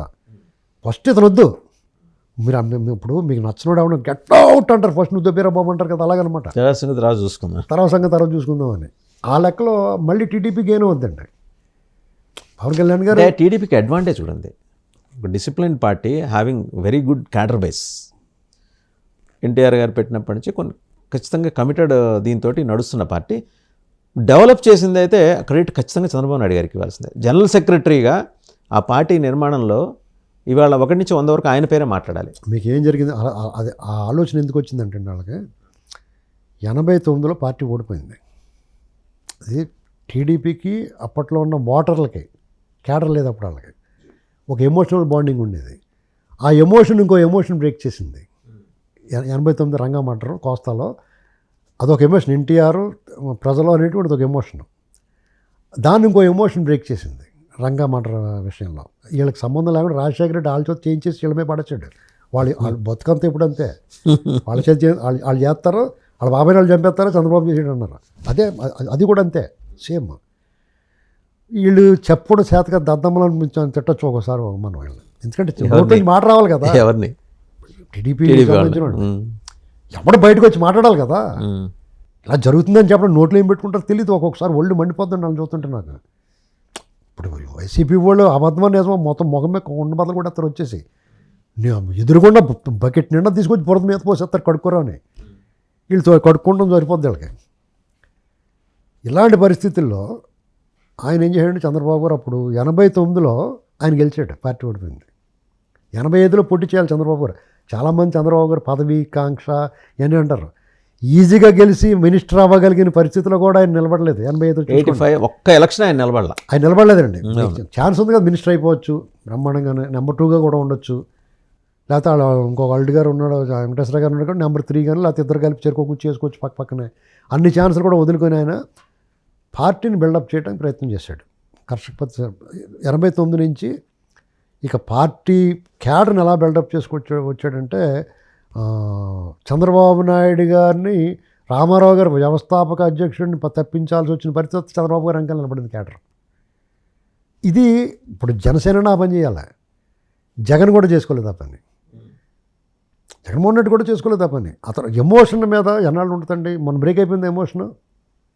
మీకు ఇప్పుడు ఎవడ పెడతాడు అంకెలు పోతారని ప్రజలు, మోస్ట్ కరప్టెడ్ పీపుల్, అందరికన్నా ఎక్కువ అవినీతి పబ్లిక్లో ఉంది. ఇప్పుడు ఈ 4,000 ఇస్తాడు, 4,000 వచ్చేసారు అంతే. రేపు ఆయన 8,000 ఇస్తాను, 8,000 ఇస్తానంటే కూడా వీళ్ళు అతను 5 ఏళ్ళు చేసాడా, మీకు 2,000 నుంచి 3,000 చేస్తానని చెప్తారు. అరకట అతను చేసుకోలేకపోయాడు. 3,000 చేస్తాడు, 3,000 చేస్తా సొమ్మేం పోయింది. సగం డబ్బులు దొబ్బేయకుండా ఇప్పుడు అప్పులు తెచ్చిన డబ్బులు దొబ్బేసి లెక్కర్లో దొబ్బేసి ఇంట్లో మూట ఏం చేసుకుంటాడండి అతను? ఈ డబ్బంతా పట్టుకెళ్ళి ఆ జనాలకే పాడితే శాశ్వతంగా ఉంటాడు, ఎవరిని కొట్టాలనుకుంటే నన్ను కొడుతుండొచ్చు ఇప్పుడు కూర్చుని. అది పోయిందా అప్పుడు ఛాన్స్? బెంగళూరు పోయి దాక్కోవాల్సి వస్తుంది. ఇక్కడ తాడేపల్లిలో ఉంటే సిఐడి వాళ్ళు ఎప్పుడు ఇంటి చుట్టూ తిరుగుతారన్న భయం. తిరుగుతూనే ఉన్నారు కదా, వాస్తవమే. ఇప్పుడు అతను భయం ఉందండి, మనం అనుకున్నంత టైగర్ కాదు, కాగితం పూలు అతను. ఇప్పుడు ఇలా వాళ్ళు అనుకుంటున్నారు, ప్రజలు అనుకోవట్లా. ప్రజలు అనుకోవట్లేదు, నేను అనుకోవట్లేదు, టీడీపీ వాళ్ళు అనుకోవట్లేదు, ఎవరు అనుకోవట్లేదు. కానీ ఇప్పుడు వాళ్ళు ఎలివేట్ చేస్తారు. ఇప్పుడు నిన్న మొన్న జోగి రమేష్ వచ్చాడు, ఎక్కడ పెట్టుకుంటారు మడిచి పెట్టుకుంటారు రెడ్ బుక్ అన్నాడు. ఏంటండి అదంతా కూడా మేకపోతే గాంభీర్యం. వీళ్ళు కూడా అలాగే చేస్తున్నారు. కూటమి ప్రభుత్వం వాళ్ళు కూడా అసలు వీళ్ళు ఇగ్నోర్ చేశారు. చాలా పెద్ద వ్యూహం అండి అది. అంటే నన్ను మళ్ళీ వాళ్ళు టీడీపీ వాళ్ళు తిడతారు కానీ కార్యకర్తలు, నా అంచనా ఏంటంటే జగన్మోహన్ రెడ్డి లేకపోతే వాళ్ళ గ్యాంగ్ ఎవరన్నా సరే టీడీపీ మీద ఏం విమర్శ చేసినా వాళ్ళు పట్టించుకోవట్లేదు. ఎందుకనండి? ఏంటి అసలు అతని గురించి అతను లేడు అనుకుంటున్నారు అంతే. వాళ్ళకే లాంగ్ రన్లో ఇబ్బంది కదా. అసలు లాంగ్ రన్ కూడా ఇబ్బంది కాదు, అతను నో మోర్ అని లెక్కలో ఉన్నారు వాళ్ళు. అతని పార్టీ ఇప్పుడు మీరు యాక్చువల్గా చంద్రబాబు నాయుడు గారు ఏం చెప్పారు ఎలక్షన్ ముందు? Measurable treatment ఇస్తాన్నాడు. లోకేష్ గారు ఏం చెప్పాడు? పాదయాత్రలో కానీ తర్వాత వాళ్ళ కార్యకర్తల మీటింగ్లో కానీ రెడ్ బుక్లో రాస్తున్నాం, ఎవరిని వదిలిపెట్టడం, చట్ట ప్రకారం శిక్షిస్తాం, ఆ పని వాళ్ళు చేసుకుంటున్నారు. మెల్లమెల్లగా కేసులు బిగిస్తున్నారు. కానీ అందరూ ఎక్స్పెక్ట్ చేసింది ఏంటి? అధికారంలో రాగానే వీళ్ళందరూ గ్రౌండ్ వేస్తారు అనుకున్నారు. వేయలేదు. నేను స్వయంగా అడిగాను లోకేష్ గారిని, కార్యకర్తల ఇబ్బంది ఉంది కదా, ఏంటి మీరు ఏం చేస్తున్నారన్న. మేము మామూలుగానే మమ్మల్ని పిలిపించుకున్నాడు ఆయన ఎందుకో. వెళ్ళినప్పుడు మేము మాట్లాడాం, అసలు ఏంటండి ఇది, ఏం జరుగుతుందండి అంటే, మేము చట్ట ప్రకారం వెళ్తామండి, మేమేమి అడ్డుగోలుగా ఎవరిని ఏమి చేయమన్నాడు. సరే వినేసి వచ్చాం మేము. మరి కార్యకర్తలందరికీ లోపల బాధ ఉంది. ఏంటి అది, వాళ్ళు అలా తిట్టాడు, అలా కొట్టాడు, అలా చేశారు, వాళ్ళు ఎందుకు వదిలేస్తున్నారో, మళ్ళీ వీళ్ళు కూడా తిరుగుతున్నారు, పార్టీలు దూకేశారు కొంతమంది, మళ్ళీ వాళ్ళు కూడా వాళ్ళ క్యాడర్ వచ్చారు. ఇవన్నీ వీళ్ళకి నచ్చట్లా, చర్యలు తీసుకుంటలేదు, ఎవరు పడితే అలా వదిలేస్తున్నారు. పాత గ్యాంగే మళ్ళీ ఇక్కడ కనపడుతున్నారు అధికారులు కూడా. జగన్ ప్రేమికులుగా ఉన్న వాళ్ళే ఇక పెత్తనం సాగిస్తున్నారు. ఇలా రకరకాలుగా అసంతృప్తి ఉంది. 12 మంది మంత్రుల పేషీల్లో ఉన్నారండి, ఇంకేం చెప్పండి. అదే అక్కడ ఉన్న వాళ్ళు ఇక్కడే ఉన్నారు. ఇవన్నీ చూసేటప్పటికి వాళ్ళకి చాలా అసంతృప్తిగా ఉంది. మరి వీళ్ళు ఎందుకు చేయట్లేదు అంటే, జనంలో జగన్ అంటే భయం, విపరీతమైన భయం వచ్చిందండి. ఆ భయం పోలేదు, వీళ్ళు పోగొట్టరు, అంతే సింపుల్. ఇప్పుడు మీరు గమనించండి, జగన్మోహన్ రెడ్డి ఏం చేయడంటే, అతనికి ప్రజలందరూ కూడా ఒక ఎమోషనల్గా కనెక్ట్ అయ్యారు. రాజశేఖర రెడ్డి గారు చనిపోయిన తర్వాత ఇతను ఎప్పుడు మీద ఎక్కిచ్చేసుకుందామని చూశారు జనం. 2014లో దెబ్బ అయిపోయాడు. తర్వాత 2014 నుంచి 19 వరకు విజయసాయిరెడ్డి సర్వ సైన్యాధ్యక్షుడిగా పనిచేసి అతనికి అన్ని విధాలుగా ఎంత నీచమైన పని చేయాలో అంత నీచమైన పని చేసి కూడా ఇతను ముఖ్యమంత్రి అవ్వడానికి అతను పనిచేశాడు. అతను అయిన వెంటనే ఇతన్ని ఒక ఉత్తరాంధ్ర కోశాధికారి కింద పాడేసి అక్కడ సామంతరాజు కింద మిగతా వాళ్ళు ఈ సజ్జల రామకృష్ణారెడ్డి వాళ్ళని తెచ్చుకుని పెట్టుకున్నాడు. బాగానే ఉంది. అయితే అప్పటి నుంచి అతను ఏం చేయాలి? అతను కావాలనుకుని ప్రధానంగా అనుకున్న వాళ్ళు దళిత సమాజం, వాళ్ళ మీద మొదటి అడుగు వేసాడు ఉక్కుపాదం. అలాగే ఆంధ్రప్రదేశ్లో ప్రధాన సామాజిక వర్గం మీద అతను కక్ష కట్టినట్టు సిగ్గు లేకుండా ఒక ముఖ్యమంత్రి స్థాయిలో ఉండి ఆ కమ్మ సామాజిక వర్గం, కమ్మరోన ఇలాంటివి మన బుద్ధి లేదా? మంచి మిత్రులు అలా క్యాస్ట్ అనేటువంటిది ఏంటండి? ఒక ఆధార్ కార్డులో అడిగితే నీకు లేదా క్యాస్ట్, నీకు లేదేమోలే, మీ రెడ్డిలే, నువ్వు రెడ్డి కాదంటున్నారు, డిజైన్ చేసుకుంటున్నారు. డిజైన్ చేసుకుంటే అతను రెడ్డి కాదంటున్నారు. తులసి రెడ్డి గారు వాళ్ళు చెప్పండి మీరు కావాలంటే, ఇది మీరు కట్ చేయకలేదు ఏమని, రెడ్డిలే అతను రెడ్డి కాదని చెప్తున్నారు. కిరణ్ కుమార్ రెడ్డి గారు బ్రదర్ డైరెక్ట్గా చెప్పాడు ఏంటండి. కాబట్టి నీకు ఆ ద్వేషం ఉండొచ్చు కులాల మీద. ఇప్పుడు చాలామంది అనాథలుగా పెరిగిన వాళ్ళకి కుటుంబాలను చూస్తే ద్వేషం వచ్చేస్తూ ఉంటుంది, కక్ష కట్టేస్తూ ఉంటారు. అవును, చాలామంది ఉన్నారు అలా. ఆ టైపు అతనికి బాధ ఉండొచ్చు. ఓ ప్రధాన సామాజిక వర్గం అధికారులని, నువ్వు కమ్ముడు కాబట్టి నువ్వు ఎలక్షన్ చేసేవాడిని నిమ్మగడ్డ రమేష్ కుమార్ని లేకపోతే ఇంకొకరిని, అసలు ముఖ్యమంత్రి స్థాయిలో అలా మాట్లాడారు వాళ్ళు. అదొకటి, వాళ్ళు శత్రువులు చేసుకున్నాడు. 2000 కోట్లు ఖర్చు పెట్టారు వాళ్ళు ఎలక్షన్కి అతనికి. అతని పార్టీలో 300 మంది ఉన్నారు. ఇలాంటివన్నీ డిజైన్ చేసుకుని తర్వాత వరుస పెట్టి ఒకళ్ళు కొట్టుకుంటూ వచ్చాడు. పోనీ నువ్వు ఏదన్నా బటన్ నొక్కుతున్నాను, నువ్వు నిజంగా బటన్ నొక్కేవా డబ్బులు పెండింగ్లో ఎవరికి తెలియదు. పెండింగ్లు ఎందుకుంటే ఎలాగైతే నువ్వు తెచ్చిన లక్షల కోట్లు పెట్టుబడి తెచ్చిందని నువ్వు చెప్పిందంతా 2,80,000 కోట్లు ఇచ్చానంటావు. మిగతా డబ్బు ఏమైంది? లిక్కర్లో క్యాష్ అండ్ క్యారీ, ఇంట్లో సాంబార్ రసం వండేసి నీ ఇష్టమైన అమ్మేసి మొత్తం డబ్బుని ఇంటి పట్టిపోయావు. ఇవన్నీ దాగవు కదండి, ప్రజలు చూస్తున్నారు. ఒక రోజు ఆగుతుంది, 2 రోజులు ఆగుతుంది, 2 రోజులు అరాచకం. అసలు ఎవడో నోరిపితే నోరు నొక్కుతాను. నన్ను వదిలేసారు, ఎందుకు వదిలేరు తెలియదు. మిగతా వాళ్ళందరూ మేము బూతులు తిట్టం కాబట్టి మనం వదిలేసి ఉంటారు. అంటే ఇది సెటైర్స్ ఉంటాయి. సెటైర్స్ అని కాదండి, సెటైర్స్ ఉంటాయి, మనం విధానపరంగా విమర్శించాం కాబట్టి. పాలసీ ఇష్యూ బేస్డ్గా వెళ్ళేవాళ్ళు. అసలు మనం ఆరి ఉండవు పోని, మన పెద్ద మాట్లాడుకుని జగన్మోహన్ రెడ్డి గారికి మీరు ఆనలేదు, వాక్కుంటే అనుకుని ఉండొచ్చు ఏంటండి.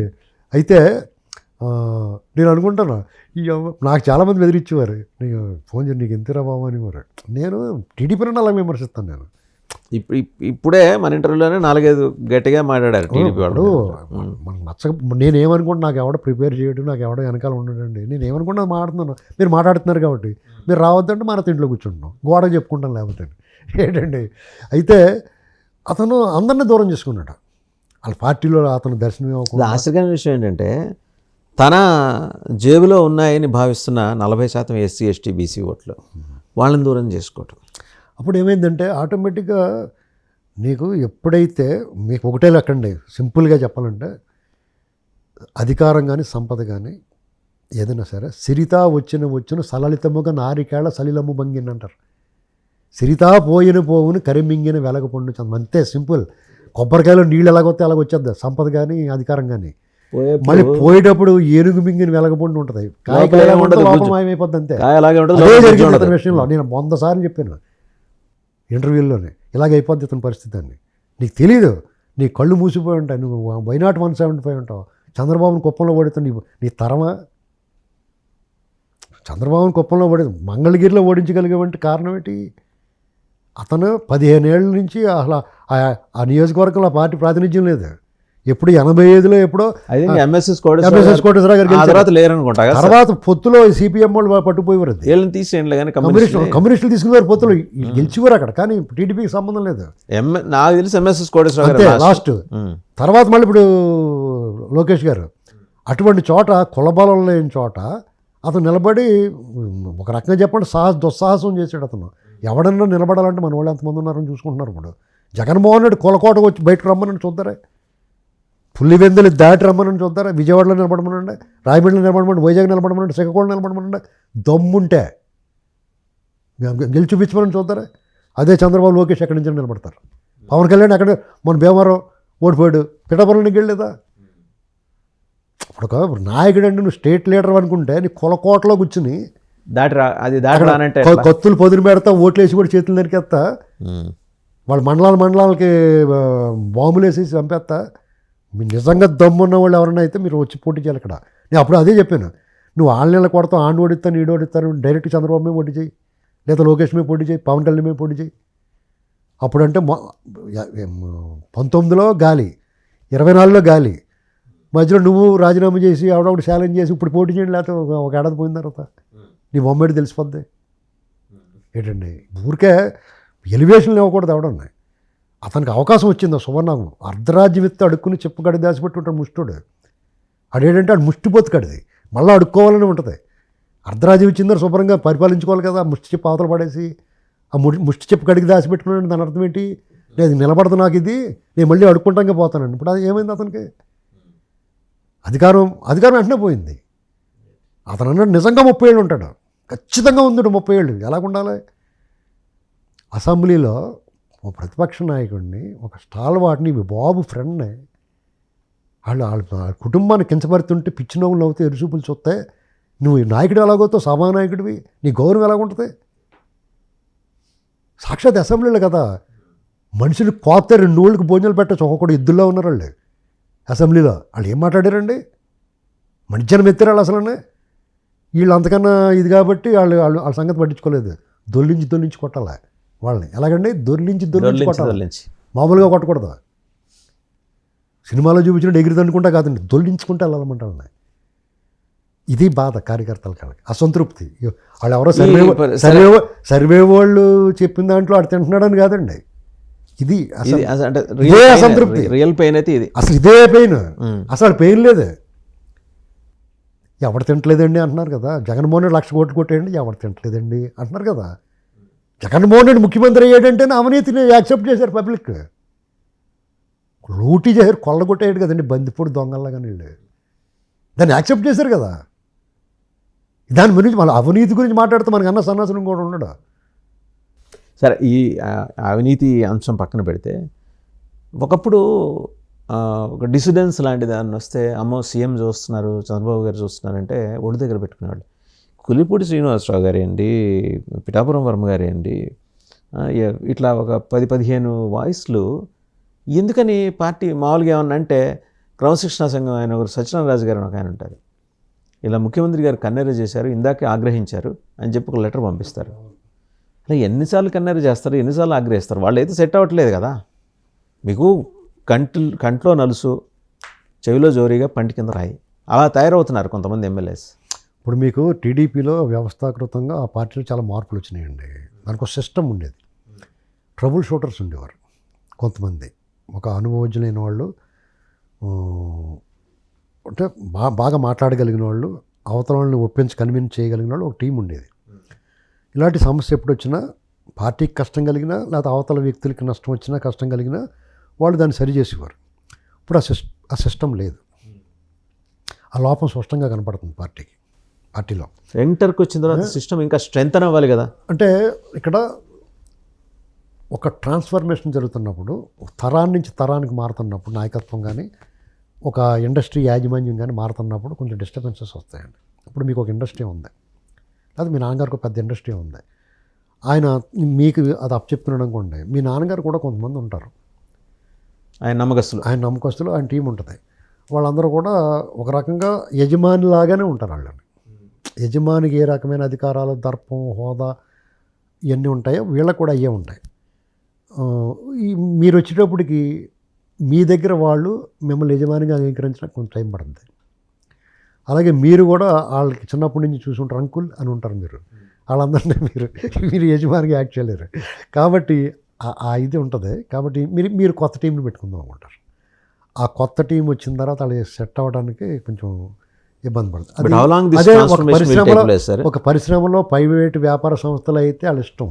ఇది ప్రజాస్వామ్యము, డెమోక్రటిక్ సెటప్ ఉన్న పార్టీ కాబట్టి డిస్టర్బెన్సెస్, ఇబ్బందులు వచ్చేస్తాయి. సీనియర్లందరికీ కొంచెం మనసు చివుక్కుమంటూ ఉంటుంది. ఇప్పుడు కొత్తగా రావద్దా, ఎంతసేపు సీనియర్లు వాళ్ళే 4-5 సార్లు 5 సార్లు ఎమ్మెల్యే దెమ్మ చెక్కల్లో కూర్చోవాలా అని మరి కొత్త వాళ్ళకి ఉంటుంది కదా.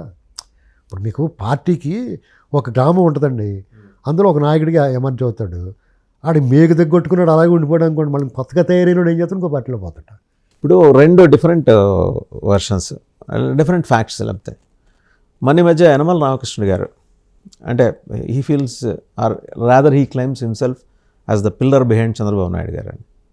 నేను ఉండబట్టి కదా ఆ రోజు స్పీకర్ స్థానంలో ఆయన ముఖ్యమంత్రి అనేది ఆయన భావిస్తుంటారని ఆయన గురించి తెలిసిన వాళ్ళు అనుకునే మాట. ఆయన ఒక లెటర్ రాశారు. అంత గాబరపడ రాయాల్సిన అవసరం ఏముందండి? కేవీ రావు చౌదరి, చంద్రబాబు నాయుడు సోదరి, 40 ఏళ్ళు మీరు ఈ పార్టీలో మీరు ఎంజాయ్ చేయని పొజిషన్ ఏంటి, ఏముంది? ఈరోజు మీ కూతురు ఎమ్మెల్యే, మీ అల్లుడు ఎంపీ, మీ వియంకుడేమో మళ్ళీ ఆయన కూడా ఎమ్మెల్యే అనుకుంటాను. మీకు ఇంకా తుని అంతా మీకు ఏమన్నా చంద్రబాబు నాయుడు గారికి రాసిచ్చేయాలా అంటే అని కార్యకర్తలు అడుగుతున్నారు. నేను ఇప్పుడు పర్టికులర్గా యనమల రామకృష్ణుడి గారు ఆయననే కాకుండా తెలుగుదేశం పార్టీ అనేటువంటిది ఒక ఫలవృక్షం అనుకుంటే, దానికి వేళ్ళుగాను, నీరుగాను, ఎరువుగాను కార్యకర్తలు అనేక మంది కాంగ్రెస్ వ్యతిరేక భావజాలంతో ఉన్న నాలాటోళ్ళతో సహా ఆ పార్టీకి ఎరువుగా మారాం. ఏమంటే ఆ ఫ్రూట్ మాత్రం కనీసం ఆ తొక్కలు కూడా దొరకలేదు మాకు ఎవరికైనా, మేము ఆశించలేదు కూడా ఎవరు. తెలుగుదేశం పార్టీ కార్యకర్తలు మీద సమస్య లేదు, ఆశించిన వాళ్ళు పరిస్థితి అసలు ఆశించలేదు ఎవరు ఇప్పుడు వరకు కూడా. ఈ టర్మ్లోనే ప్రతి వాళ్ళు ఎక్స్పెక్ట్ చేస్తున్నారు తప్ప అంతకుముందు ఎవడో ఎక్స్పెక్ట్ చేయలేదు. ఎలక్షన్ అయిపోయింది, పార్టీ గెలిచిందిరా అని చెప్పి కూర్చునేవారు ఇంట్లో, ఎవరి పనులు చేసుకునేవారు. ఆ ఫ్రూట్ని రకరకాలుగా ముక్కలు కోసుకుని, జ్యూస్ చేసుకుని, పిండుకుని బాగా తిన్నవాళ్ళు వీళ్ళే. దశాబ్దాల తరబడి మొత్తం దిట్టంగా తయారై బండరాళ్ళలో కూర్చున్నారు. వాళ్ళు ఏం చేయాలి? ఒక హోదా అనుభవించిన తర్వాత, పదవులు అనుభవించిన తర్వాత కొత్త నీరుకి అవకాశం ఇవ్వాలి. వీళ్ళు ఎంతమంది నాయకులు తయారు చేశారండి? ఎవరన్నా సీనియర్ నాయకులు చెప్పండి. ఆ సీనియర్ నాయకులు ఎవరన్నా బాధపడితే బాధపడమనండి. ఇప్పుడు మీ తర్వాత పార్టీ ఉండాలి కదా, నీతో అంతమైపోవాలి, కలియుగం అంతమైపోయినట్టు. మీ పార్టీ మీ పదవుల్లో మీతో పాటు అయిపోయిన తర్వాత ఇంక పార్టీ కట్టేసేవండి కుట్టు అని వెళ్ళిపోతారు మీరు. ఇప్పుడు దుకాణం కట్టేసి వెళ్ళిపోతారు లాస్ట్లోనే, అమ్ముకున్న కాడికి అమ్మేసుకుని ఇంక లేదండి కట్టేసేవండి పోతాడు. అలా కాదు కదా, ఇది కంటిన్యూస్ ప్రాసెస్ కదా, నిరంతర ప్రవాహం కదా. దాంట్లో నువ్వు ఇప్పుడు ఇన్ దట్ వే మనం we can really appreciate BJP and Congress. ఇప్పుడు కొత్త కొత్త వాళ్ళు తయారవుతూ ఇప్పుడు వస్తుంది. జాతీయ పార్టీలో బీజేపీ అనేటువంటి బెస్ట్ ఆర్గనైజేషన్ అండి ఈ దేశంలో. బెస్ట్ ఆర్గనైజేషన్ ఎలాగంటే వాళ్ళ ఆఫీసులో ఒక మడత మంచం కూడా 2 దుప్పట్లు పట్టుకెళ్ళి అక్కడ పడుకున్నవాడు పార్లమెంట్ మంత్రి అయిపోతాడు, గవర్నర్ అయిపోతాడు, ఎమ్మెల్సీ అయిపోతాడు, ఎమ్మెల్యే అయిపోతాడు, లేకపోతే కేంద్ర యూనియన్ మినిస్టర్ అయిపోతాడు, ఏదైనా అయిపోతాడు. మీకు మిగతా పార్టీలు అలా కుదరదు. కాంగ్రెస్లో కూడా ఆయన వాళ్ళు ఉన్నారు. కాంగ్రెస్లో కూడా అవుతారు. జాతీయ పార్టీలకు ఉన్న అడ్వాంటేజ్ అది. ఇక్కడ ఈ ప్రైవేట్ ఈ ప్రాంతీయ పార్టీల దగ్గరికి వచ్చేటప్పటికి ఏమవుతుందంటే ఇది ఇంకొక సిస్టమ్ నడుస్తూ ఉంటుంది, వ్యక్తి సెంట్రిక్గా నడుస్తూ ఉంటుంది. వాళ్ళకి అలా అని కూడా అనలేదు సార్. ఇప్పుడు రామారావు గారు ఎంతమందికి అవకాశాలు ఇచ్చారు? ఇప్పుడు అంటే మీకు చంద్రబాబు గారు ఎంతమందికి అవకాశాలు ఇచ్చారు? అందుకేనండి తెలుగుదేశం పార్టీ ప్రాంతీయ పార్టీలో తెలుగుదేశం పార్టీ నిలబడి ఉండడానికి కారణం, భిన్నమైన పార్టీ అది. ఇప్పుడు ఆ నిలబడి ఉండడానికి కారణం ఇన్నిసార్లు సంక్షోభాలు వచ్చినా పడతా లేస్తా వచ్చినా కానీ పడి లేచిన కెరటంలో లేవడం కారణం ఏంటంటే ఆ రకమైన భావజాలం. తమాషా ఏంటంటే అన్ని అవకాశాలు అందిపుచ్చుకున్న వాళ్ళు చంద్రబాబు నాయుడు గారికి అది ఎసెట్టో మరి నష్టమో తెలియదు, అది లైబిలిటీయో తెలియదు, కానీ ఆయన దగ్గర అవకాశాలు పొందిన వాళ్ళే వేరే వాళ్ళకి ఆయన కూడా అవకాశం ఇవ్వడు. వాళ్ళ చేతే మళ్ళీ ఆయన నిందలు మోస్తూ ఉంటాడు. ఇప్పుడు అంటే మీరు యనమల రామకృష్ణుడు గారి పేరు ప్రస్తావించారు కాబట్టి చెప్తున్నాను నేను. యనమల రామకృష్ణుడు గారు తెలుగుదేశం పార్టీ తాలూకు జ్యూస్ను మొత్తం పీల్చాడు ఆయన. ఏం అనుమానం అక్కర్లేదు అందులో. ఆయన సంతృప్తిగా నేను శుభ్రంగా తిన్నానండి మామిడి పళ్ళు, ఇంకో 2 నాలుగు పెట్టండి అని చెప్పాలి. నేనైతే అలా చెప్తాను. ఇప్పుడు నాకు 6 పెట్టారనుకోండి, నేను 4 తినగలను. అంటే నాకు 40 ఏళ్ళు, నేను 4 తినేసాను శుభ్రంగా. ఎప్పుడు మామిడి పండు వచ్చినా నాకే ఫస్ట్ ఉంటుందండి అని తినేసిన తర్వాత ఆ 2 వాడికి పెట్టండి ఎదుగుతాడని చెప్పాలి కదా. ఆ 2 కూడా నాకు ఫ్రిడ్జ్లో పెట్టండి వచ్చేయాడో తింటాను అనుకుంటున్నాను. అర్థమైందండి? అంతే సింపుల్. అంటే అర్థమవుద్దని చెప్తున్నాను. అవునవును. ఆయన ఏమైనా కించపరచట్లా. ఆయన పూర్తి స్థాయి పార్టీ కోసం కష్టపడ్డాడు. అంటే కొంతమంది ఇంటలెక్చువల్ ఆయన. ఇప్పుడు మేధోమథనం చేసి ఉండొచ్చు, మనకు తెలియని విధంగా పార్టీ సహకరించి ఉండొచ్చు ఇలాంటి.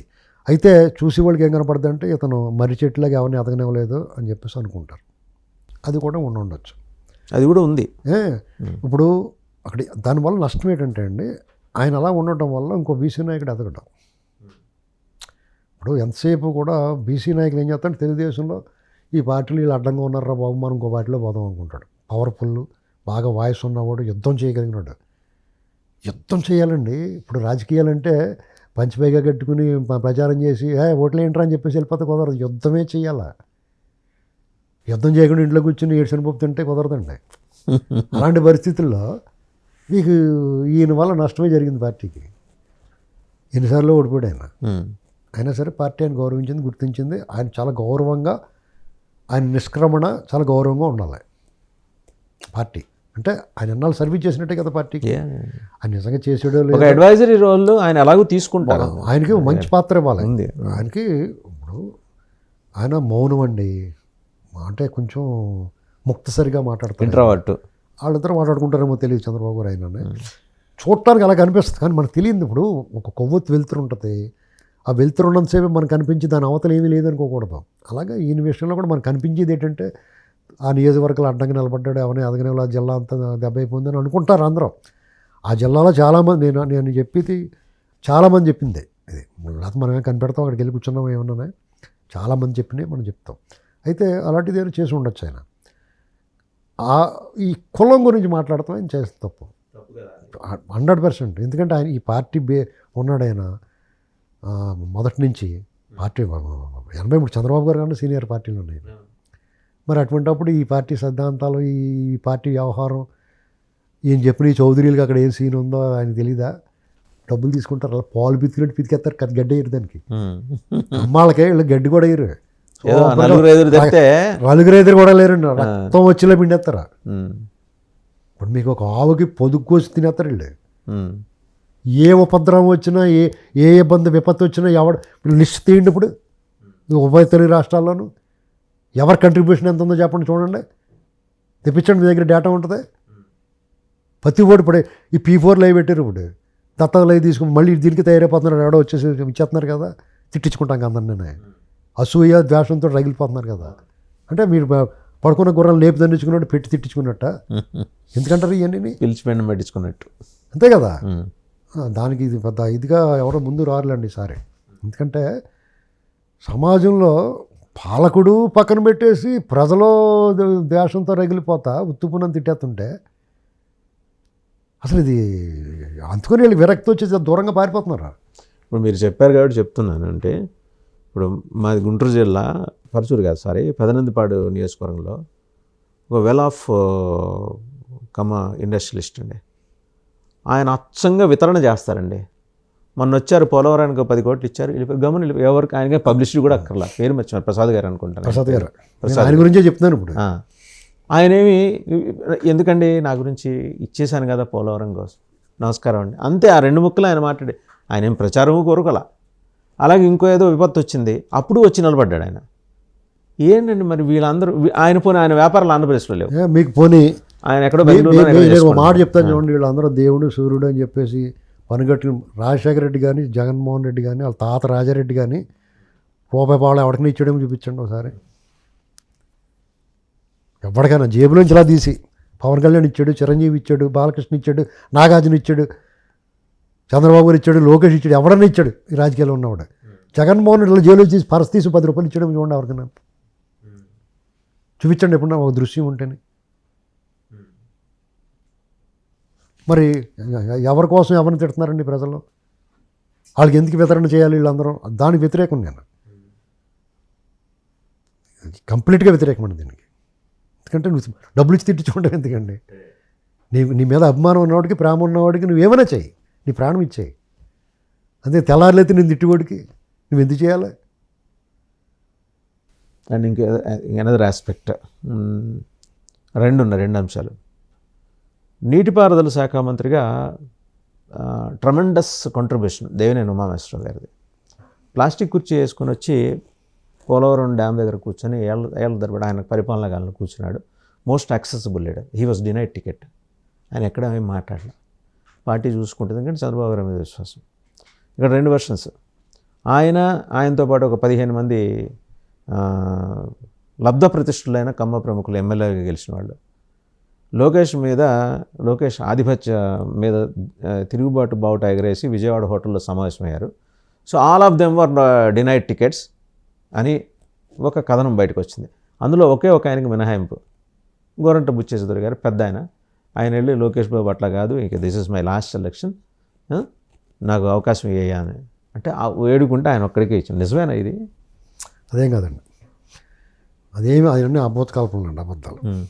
12 మందిలో 11 మందికి మీకు వరమ గారు, ఇప్పుడు మీరు వరమ గారు ఒక ఆయన మిస్ అయ్యాడు, దేవినేని ఉమా గారు ఒక ఆయన మిస్ అయ్యాడు, గన్ని వీరాంజనేయులు, కానీ దేవినేని ఉమా ఎక్కడ ఏం మాట్లాడలేదండి. అదే గన్ని వీరాంజనేయులు గారు ఒక ఆయన, అక్కడ మళ్ళీ నిడదవోలు నుంచి ఇంకొక ఆయన, ఇలా కొంతమంది మిస్ అయ్యారు టికెట్లు.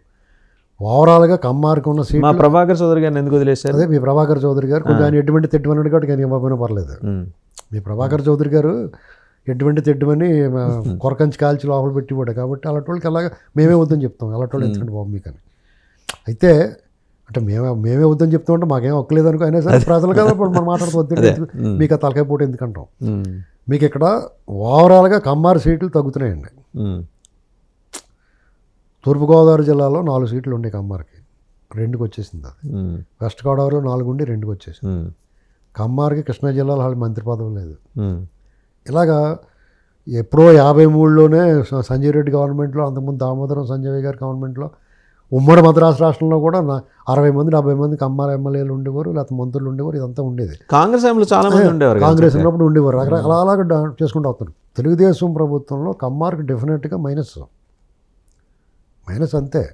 దాన్ని ఎవరు కూడా ఆయన ఏదో కమ్మారి చేస్తున్నారో లేకపోతే అక్కడ ఎంత కష్టపడి, నేను అబౌ ద క్యాస్ట్ లైన్ మాట్లాడుతానండి. దేవినేని ఉమా అంటే ఒక ఏబుల్, అక్కడ మీకు దేవినేని ఉమా గారు ఏబుల్ లీడర్కి ఇవ్వకపోవడం అనేది ఎలా జస్టిఫై చేసుకుంటుంది పార్టీ?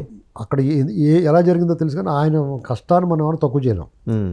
కొడ్డులా జాగిరీ చేశాడు ఆయన. అంటే దీన్ని బట్టి ఏమర్థం చేసుకోవాలి, పర్సనల్గా నేను చూశాను సార్. దీన్ని బట్టి ఎవడన్నా ఏమర్థం చేసుకోవాలంటే గుడ్లో చాకరీ చేస్తమే కాదు, నీ పక్కన నీకు పనిచేసిన నువ్వు కూడా నీ పని చేసిన పట్టించుకోవాలి, క్యాడర్ని కూడా నువ్వు జాగ్రత్త చూసుకుంటే బాగుంటుందని చెప్తాను. చంద్రబాబు గారికి కూడా అదే వర్తిస్తుంది. మీరు ఆయనకు కూడా రూల్ చెప్పారు. ఆయన కూడా ఎవరికైనా అదే వర్తిస్తుందండి. నువ్వు గుడ్లా చాకరీ చేసేసి నేను చాకరీ చేసి నన్ను నెగ్గించలేదని ఆడకూడదు ఆవిడన్నాయి. ఏ ఎమ్మెల్యే అని ఎవరైనా సరే నా టికెట్ రాలేదు, నేను గెలవలేదు, నన్ను ఓడించారు అనకూడదు. నువ్వు గుడ్లా చాకరీ చేతంతో పాటు ఆ చాకరీ చేతానికి ఆ పనిముట్లు అందించినోడిని కూడా నవ్వుతో మాట్లాడుతూ ఆయన లైన్లో పెట్టుకోవాలి. జాతకన్నా భుజమే చేసి దగ్గర తీసుకోవాలి. రైట్. ఫైనల్గా ఒక విషయం చెప్పండి. ఏబి వెంకటేశ్వర గారు ఒక తుఫాన్లాగా వచ్చేసాడు సూపర్ కప్. ఇన్నాళ్ళు ఆగాడు. Now the time has come. When I spoke to him the other day he was telling now the time has come. నేను వస్తున్నాను, I'm entering in to the fore. తేల్చుకుంటాను జగన్మోహన్ రెడ్డి రాష్ట్రానికి పెను ముప్పు అన్నాడు. ఎవరు ఈ టెర్మినాలజీ? చంద్రబాబు గారు కూడా వాళ్ళ టెర్మినాలజీ పెను ముప్పు అనే మాట వాడాడు. అవునండి. ఎందుకంటే ఏబి వెంకటేశ్వర గారు అత్యధికంగా వేధించబడ్డ వ్యక్తి. Is an out spoken officer ఆయన. గత 5 సంవత్సరాల్లో ఆయన అవకాశాలని, వృత్తి జీవితాన్ని అన్నిటిని చిదిమేశాడు అతను. పైగా వేధించాడు. ఆయనకి ఆ న్యాయ పోరాటం ధర్మంగా చేసి బయటికి రావడానికి బోళంత ఖర్చు అయిపోయింది ఆయనకి. అంటే సామాన్యుడైతే అవుట్. ఆయనకే 4 ఏళ్ళు పట్టింది. 4 ఏళ్ళు పట్టింది. ఆయన మడమ తెప్పని పోరాటం చేశాడు ఆయన. ఒకవేళ ఆయనే కనుక కాంప్రమైజ్ అవుతే, జగన్మోహన్ రెడ్డి దగ్గరికి సారీ బాసు నేను మళ్ళీ నువ్వేం చెప్తా చేస్తానని ఉంటే కనుక అతను డెఫినెట్గా డీజీపీ అయ్యేవాడు. చాలామంది అలా చేసుకున్నారు, కాంప్రమైజ్ అయిపోయారు. ఇప్పుడు మళ్ళీ చంద్రబాబు గారితో కాంప్రమైజ్ అయిపోతున్నారు. వాళ్ళ వ్యక్తిత్వం వెన్నుముక లేని వాళ్ళంతా. అర్థమైందండి? వాళ్ళ సిగ్గు శరం మానవ మర్యాద ఏమీ లేదు. ఒక ట్యాగ్ ఉందంటే ఐఏఎస్ ఐపీఎస్ అని ట్యాగ్ ఉంది తప్ప వెన్నుముక లేదు వాళ్ళకి. ఈయనకి వెన్నుముక ఉంది. వెన్నుముక ఉండి నిటారుగా నిలబడినోడికి నడు నొప్పి వస్తుంది. ఏ పార్టీ ఆయన వెళ్ళొచ్చు అని జస్ట్ మీరు అనుకోవటం? నేనేమనుకుంటున్నానంటే, నాకు చాలా ఇష్టం ఉండి ఆయనంటే నేను అభిమానిస్తాను. ఎందుకంటే జగన్కి ఎవరైతే శత్రువుగా ఉన్నాడో డెఫినెట్గా నేను నా మిత్రుడిగా స్వీకరించాను నేను గత 5 ఏళ్ళు. ఎందుకంటే జగన్ మీద పర్సనల్ క్లడ్జ్ కాదు, అతను ప్రజాద్రోహి. మీరు అన్నట్టు అన్నది కూడా రాజకీయ శైలే నాకు వ్యతిరేకం, ఆయనతో కాదన్నాడు ఆయన. అసలు మొట్టమొదటిగా అతను వైరస్ అని చెప్పింది నేనే. జగన్మోహన్ రెడ్డి అనేటువంటి కూడా ఒక వైరస్. కరోనా కంటే ప్రమాదం. కరోనాకు లక్షణాలు ఏంటి? దగ్గు, రొంప, జలుబు ఎన్నో వస్తే లక్షణాలు. జగన్మోహన్ రెడ్డి లక్షణాలు ఏంటంటే కులము, మతము, ప్రాంతం ఈ చిచ్చులు పెడతాడు. అతను అభిమానించే వాళ్ళందరూ కూడా వైరస్ ఉన్నట్టే. ఎందుకంటే వాళ్ళందరూ ప్రమాదం మనకి. వాళ్ళందరినీ క్వారంటైన్ చేయాలి, ఒక లోపల పెట్టేయాలి. అంటే ఇప్పుడు మన అబ్బాయినా, తల్లి అయినా, తండ్రి అయినా, లేకపోతే ఎవరైనా క్వారంటైన్ పెట్టేస్తాం కదా. మన అత్యంత ప్రేమ ఉంటుంది మనకి, అయినా సరే క్వారంటైన్ పెట్టేస్తాం. వీళ్ళని కూడా అలా పెట్టాలి. సమాజానికి యాంటీ సోషల్ ఎలిమెంట్స్ అండి వీళ్ళు. లేకపోతే ఎలాగ వ్యవహరిస్తున్నారు? ఒక మరణాన్ని హత్య అంటారు, లేదంటే ఇంకొక గొడ్డలు ఇచ్చి ముక్కల కింద నరికేసి గుండెపూడి వచ్చిందని చెప్తే మళ్ళీ అంటే మాట మార్చేసి ఆడు చంపేసాడు అంటారు. అసలు వీళ్ళు స్ట్రైట్గా రాజకీయాలకు ఇంత రాకూడదు. ఇప్పుడు స్ట్రైట్గా నువ్వు చెప్పాలి కదా, నేను ఇది చేశాను, ఇంకా చేస్తాను. అసలు పబ్లిక్కి అతను సారీ చెప్పాడా? క్షమాపణ ఎందుకు కోరలేదు? అంతేగాని ఈవీఎంలో అంటాడేంటి? నువ్వు చేసిన అరాచకాలు ఏం తక్కువ ఉన్నాయి? అలా కాదండి. ప్రభుత్వం రైతులతో ఒప్పందం చేసుకుని నువ్వెవడో దాన్ని కాదంటానికి. నీకు సిగ్గు లేకుండా తమ్మినేని సీతారామం, బొత్స సత్యనారాయణ ఒక్కొక్కళ్ళు ఎంతంత ఉంటారు చూడండి. ఈ బిల్డింగ్ అంత ఉంటారు, ఒక్కొక్కళ్ళు ఉన్నాయి. వాళ్ళంత ఎక్స్పీరియన్స్ రాజకీయాల్లో. వాళ్ళు ఏం మాట్లాడుతున్నారు వాళ్ళు? ఒకడేమో శ్మశానం అంటాడు, ఒకడేమో కమ్మురోన అంటాడు, ఇంకోటేమో ఎడారి అంటాడు. ఇప్పుడు మాట్లాడమనండి, వచ్చి దాక్కుంటారు మళ్ళీ ఎక్కడ లోపలేసేస్తారు అండి. వీళ్ళందరికీ ఒక భయం పట్టుకుందండి. ఇంతకీ ఈయన ఏ పార్టీలో జాయిన్ అవ్వచ్చు మీరు అనుకోవటం? నేను ఆయన ఏ రాజకీయ పార్టీలో, ఆయన ఇప్పటివరకు స్పష్టంగా ఏం చెప్పలేదు ఏ పార్టీలో చేరతారా, పార్టీ పెడతారని. కానీ ఆయన క్లియర్గా చెప్పింది ఏంటంటే జగన్ నెవర్ అగైన్ చెప్పాడు. ఆ పాయింట్ మీద ఆయన జగన్ తాలూకు ఆ అరాచకాలు, అకృత్యాలు, అవినీతి మీద ఎవరైతే బాధితులు ఉన్నారో వాళ్ళకి అండగా నిలబడతాను. ఇప్పుడు నేనుంటాను, నేనేమో బాధితుడు అనుకోండి, నేను పోరాడలేని శక్తిహీనుడు అనుకోండి, అతనికి సపోర్ట్ చేస్తాడు ఆయన. ఇప్పుడు కేసు పెట్టాలి, పోలీసు నాకు ఏదో నిన్న మొన్న ఒకడెవడో కొట్టేశారు, అది పాతదే. అతనికి ఎవడో న్యాయ సహాయము లేకపోతే సపోర్ట్ లేక అతను ఊరుకున్నాడు. అతనికి సపోర్ట్ చేస్తారు, కేసు పెట్టవేయాడని చెప్పేసి. ఆయన అరెస్ట్ చేసేదాకా వెనకాల దొబ్బుతాడు ఈయన. అరెస్ట్ చేసిన తర్వాత ఇలాంటి ఇది ఉంటుంది అనుకుంటున్నాను నేను ప్రస్తుతానికి. అంటే ప్రభుత్వం కొన్ని పట్టించుకుని కొన్ని పట్టించుకోకుండా వదిలేసినాయి. ఆయన పదవి ఎందుకు వద్దనుకున్నాడు? అదేదో పోలీస్ హౌసింగ్ కార్పొరేషన్. ఇప్పుడు ఆ పదవి ఆయనకి నేను కూడా తగదనుకున్నాను, నేను కూడా తీసుకోవద్దని చెప్దాం అనుకున్నాను. అంటే ఇంకొక సిస్టమ్, ఇంకొక అంచనా ఏంటంటే ఏదో రకంగా సిస్టంలో ఉండండి, ఇవాళ కాకపోతే రేపన్నా మీకు ప్రాముఖ్యత వచ్చినప్పుడు, ప్రాధాన్యత వచ్చినప్పుడు మీరేంటో నిరూపించుకోవచ్చు అని కూడా అనుకున్నాను నేను. కానీ ఆయన అది నాకు తగదనుకున్నాడు. ఆయన ఇప్పుడు ఈక్వల్ టు డీజీ ర్యాంక్ కాదండి ఆయన. నేను అంటే అన్నాను కాదు, కానీ ఒక circle inspector rank officer hold చేసిన పొజిషన్ ఒక డీజీపీ ఎలా హోల్డ్ చేస్తాడు? అది కొంచెం అవమానకరమే. వల్ల రామయ్య గారు హోల్డ్ చేసిన పొజిషన్ అది. ఐ థింక్ అదే అనుకుంటే ఇచ్చింది. ఆర్టీసీ చైర్మన్ ఇచ్చాడు. వల్ల రామయ్యకి పోలీస్ చైర్మన్ ఇచ్చాడు. ఆర్టీసీ చైర్మన్ ఇంకా పెద్దదే, అట్లీస్ట్ పోలీస్ ఆఫీసర్ చిన్నది. వల్ల రామయ్య గారికి అది నాగుల మీరాకి ఇచ్చారు. అది నాగుల మీరా చేశాడు. అది ఈయన ర్యాంక్ ఏంటి? DG rank. అక్కడ మీకు ఏమవుద్దంటే అండి, లా అండ్ ఆర్డర్ డీజీగా రిటైర్ అవ్వాల్సిన వాడు ఆయన. అసలు లా అండ్ ఆర్డర్ డీజీ కాదు, స్టేట్ డీజీపీ అవ్వాలండి. అదే నేనేది, స్టేట్ డీజీపీ అంటే లా అండ్ ఆర్డరే కదా. జగన్మోహన్ రెడ్డి చేసిన దుర్మార్గానికి బలైపోయి డైరెక్ట్గా. అది ఒక వృత్తిలో ఒక ఐపీఎస్కి ఒక డిజైర్, అది ఆ సర్వీస్ ఉండే అవకాశం ఉంది. ఐఏఎస్లు చీఫ్ సెక్రటరీ, ఐపీఎస్లు డీజీపీ, లా అండ్ ఆర్డర్ అనేటువంటిది వాళ్ళ లైఫ్లో ఒక డీజీపీకి ఆ హోదా అనేటువంటిది అది మిస్ చేశాడు ఆయన. సరే, ఆయనకి ఖచ్చితంగా ప్రస్తుతానికైతే ఆయన ఒక పోరాట పంథా ఉంటుంది. ఆ పోరాటంలో ఆయన విజయవంతం అవ్వాలని చెప్పి కోరుకుందామండి. డెఫినెట్గా ఆయన థింకింగ్ ప్రోగ్రెసివ్గా ఉంటుంది. ప్రజల కోణంలో ఉన్నాడు. మనం ఎవరికి అభ్యంతరం ఉండాల్సిన అవసరం లేదు. మనం ఏం ఆలోచిస్తున్నాం, ఏం ఆలోచిస్తున్నాం, ఎవర్ అగైన్ అనేటువంటి మనం ఆలోచిస్తున్నాం. డెఫినెట్గా మనం మాలాంటి వాళ్ళందరూ సపోర్ట్ ఉంటుంది. ఎందులో ఎందుకుండదు.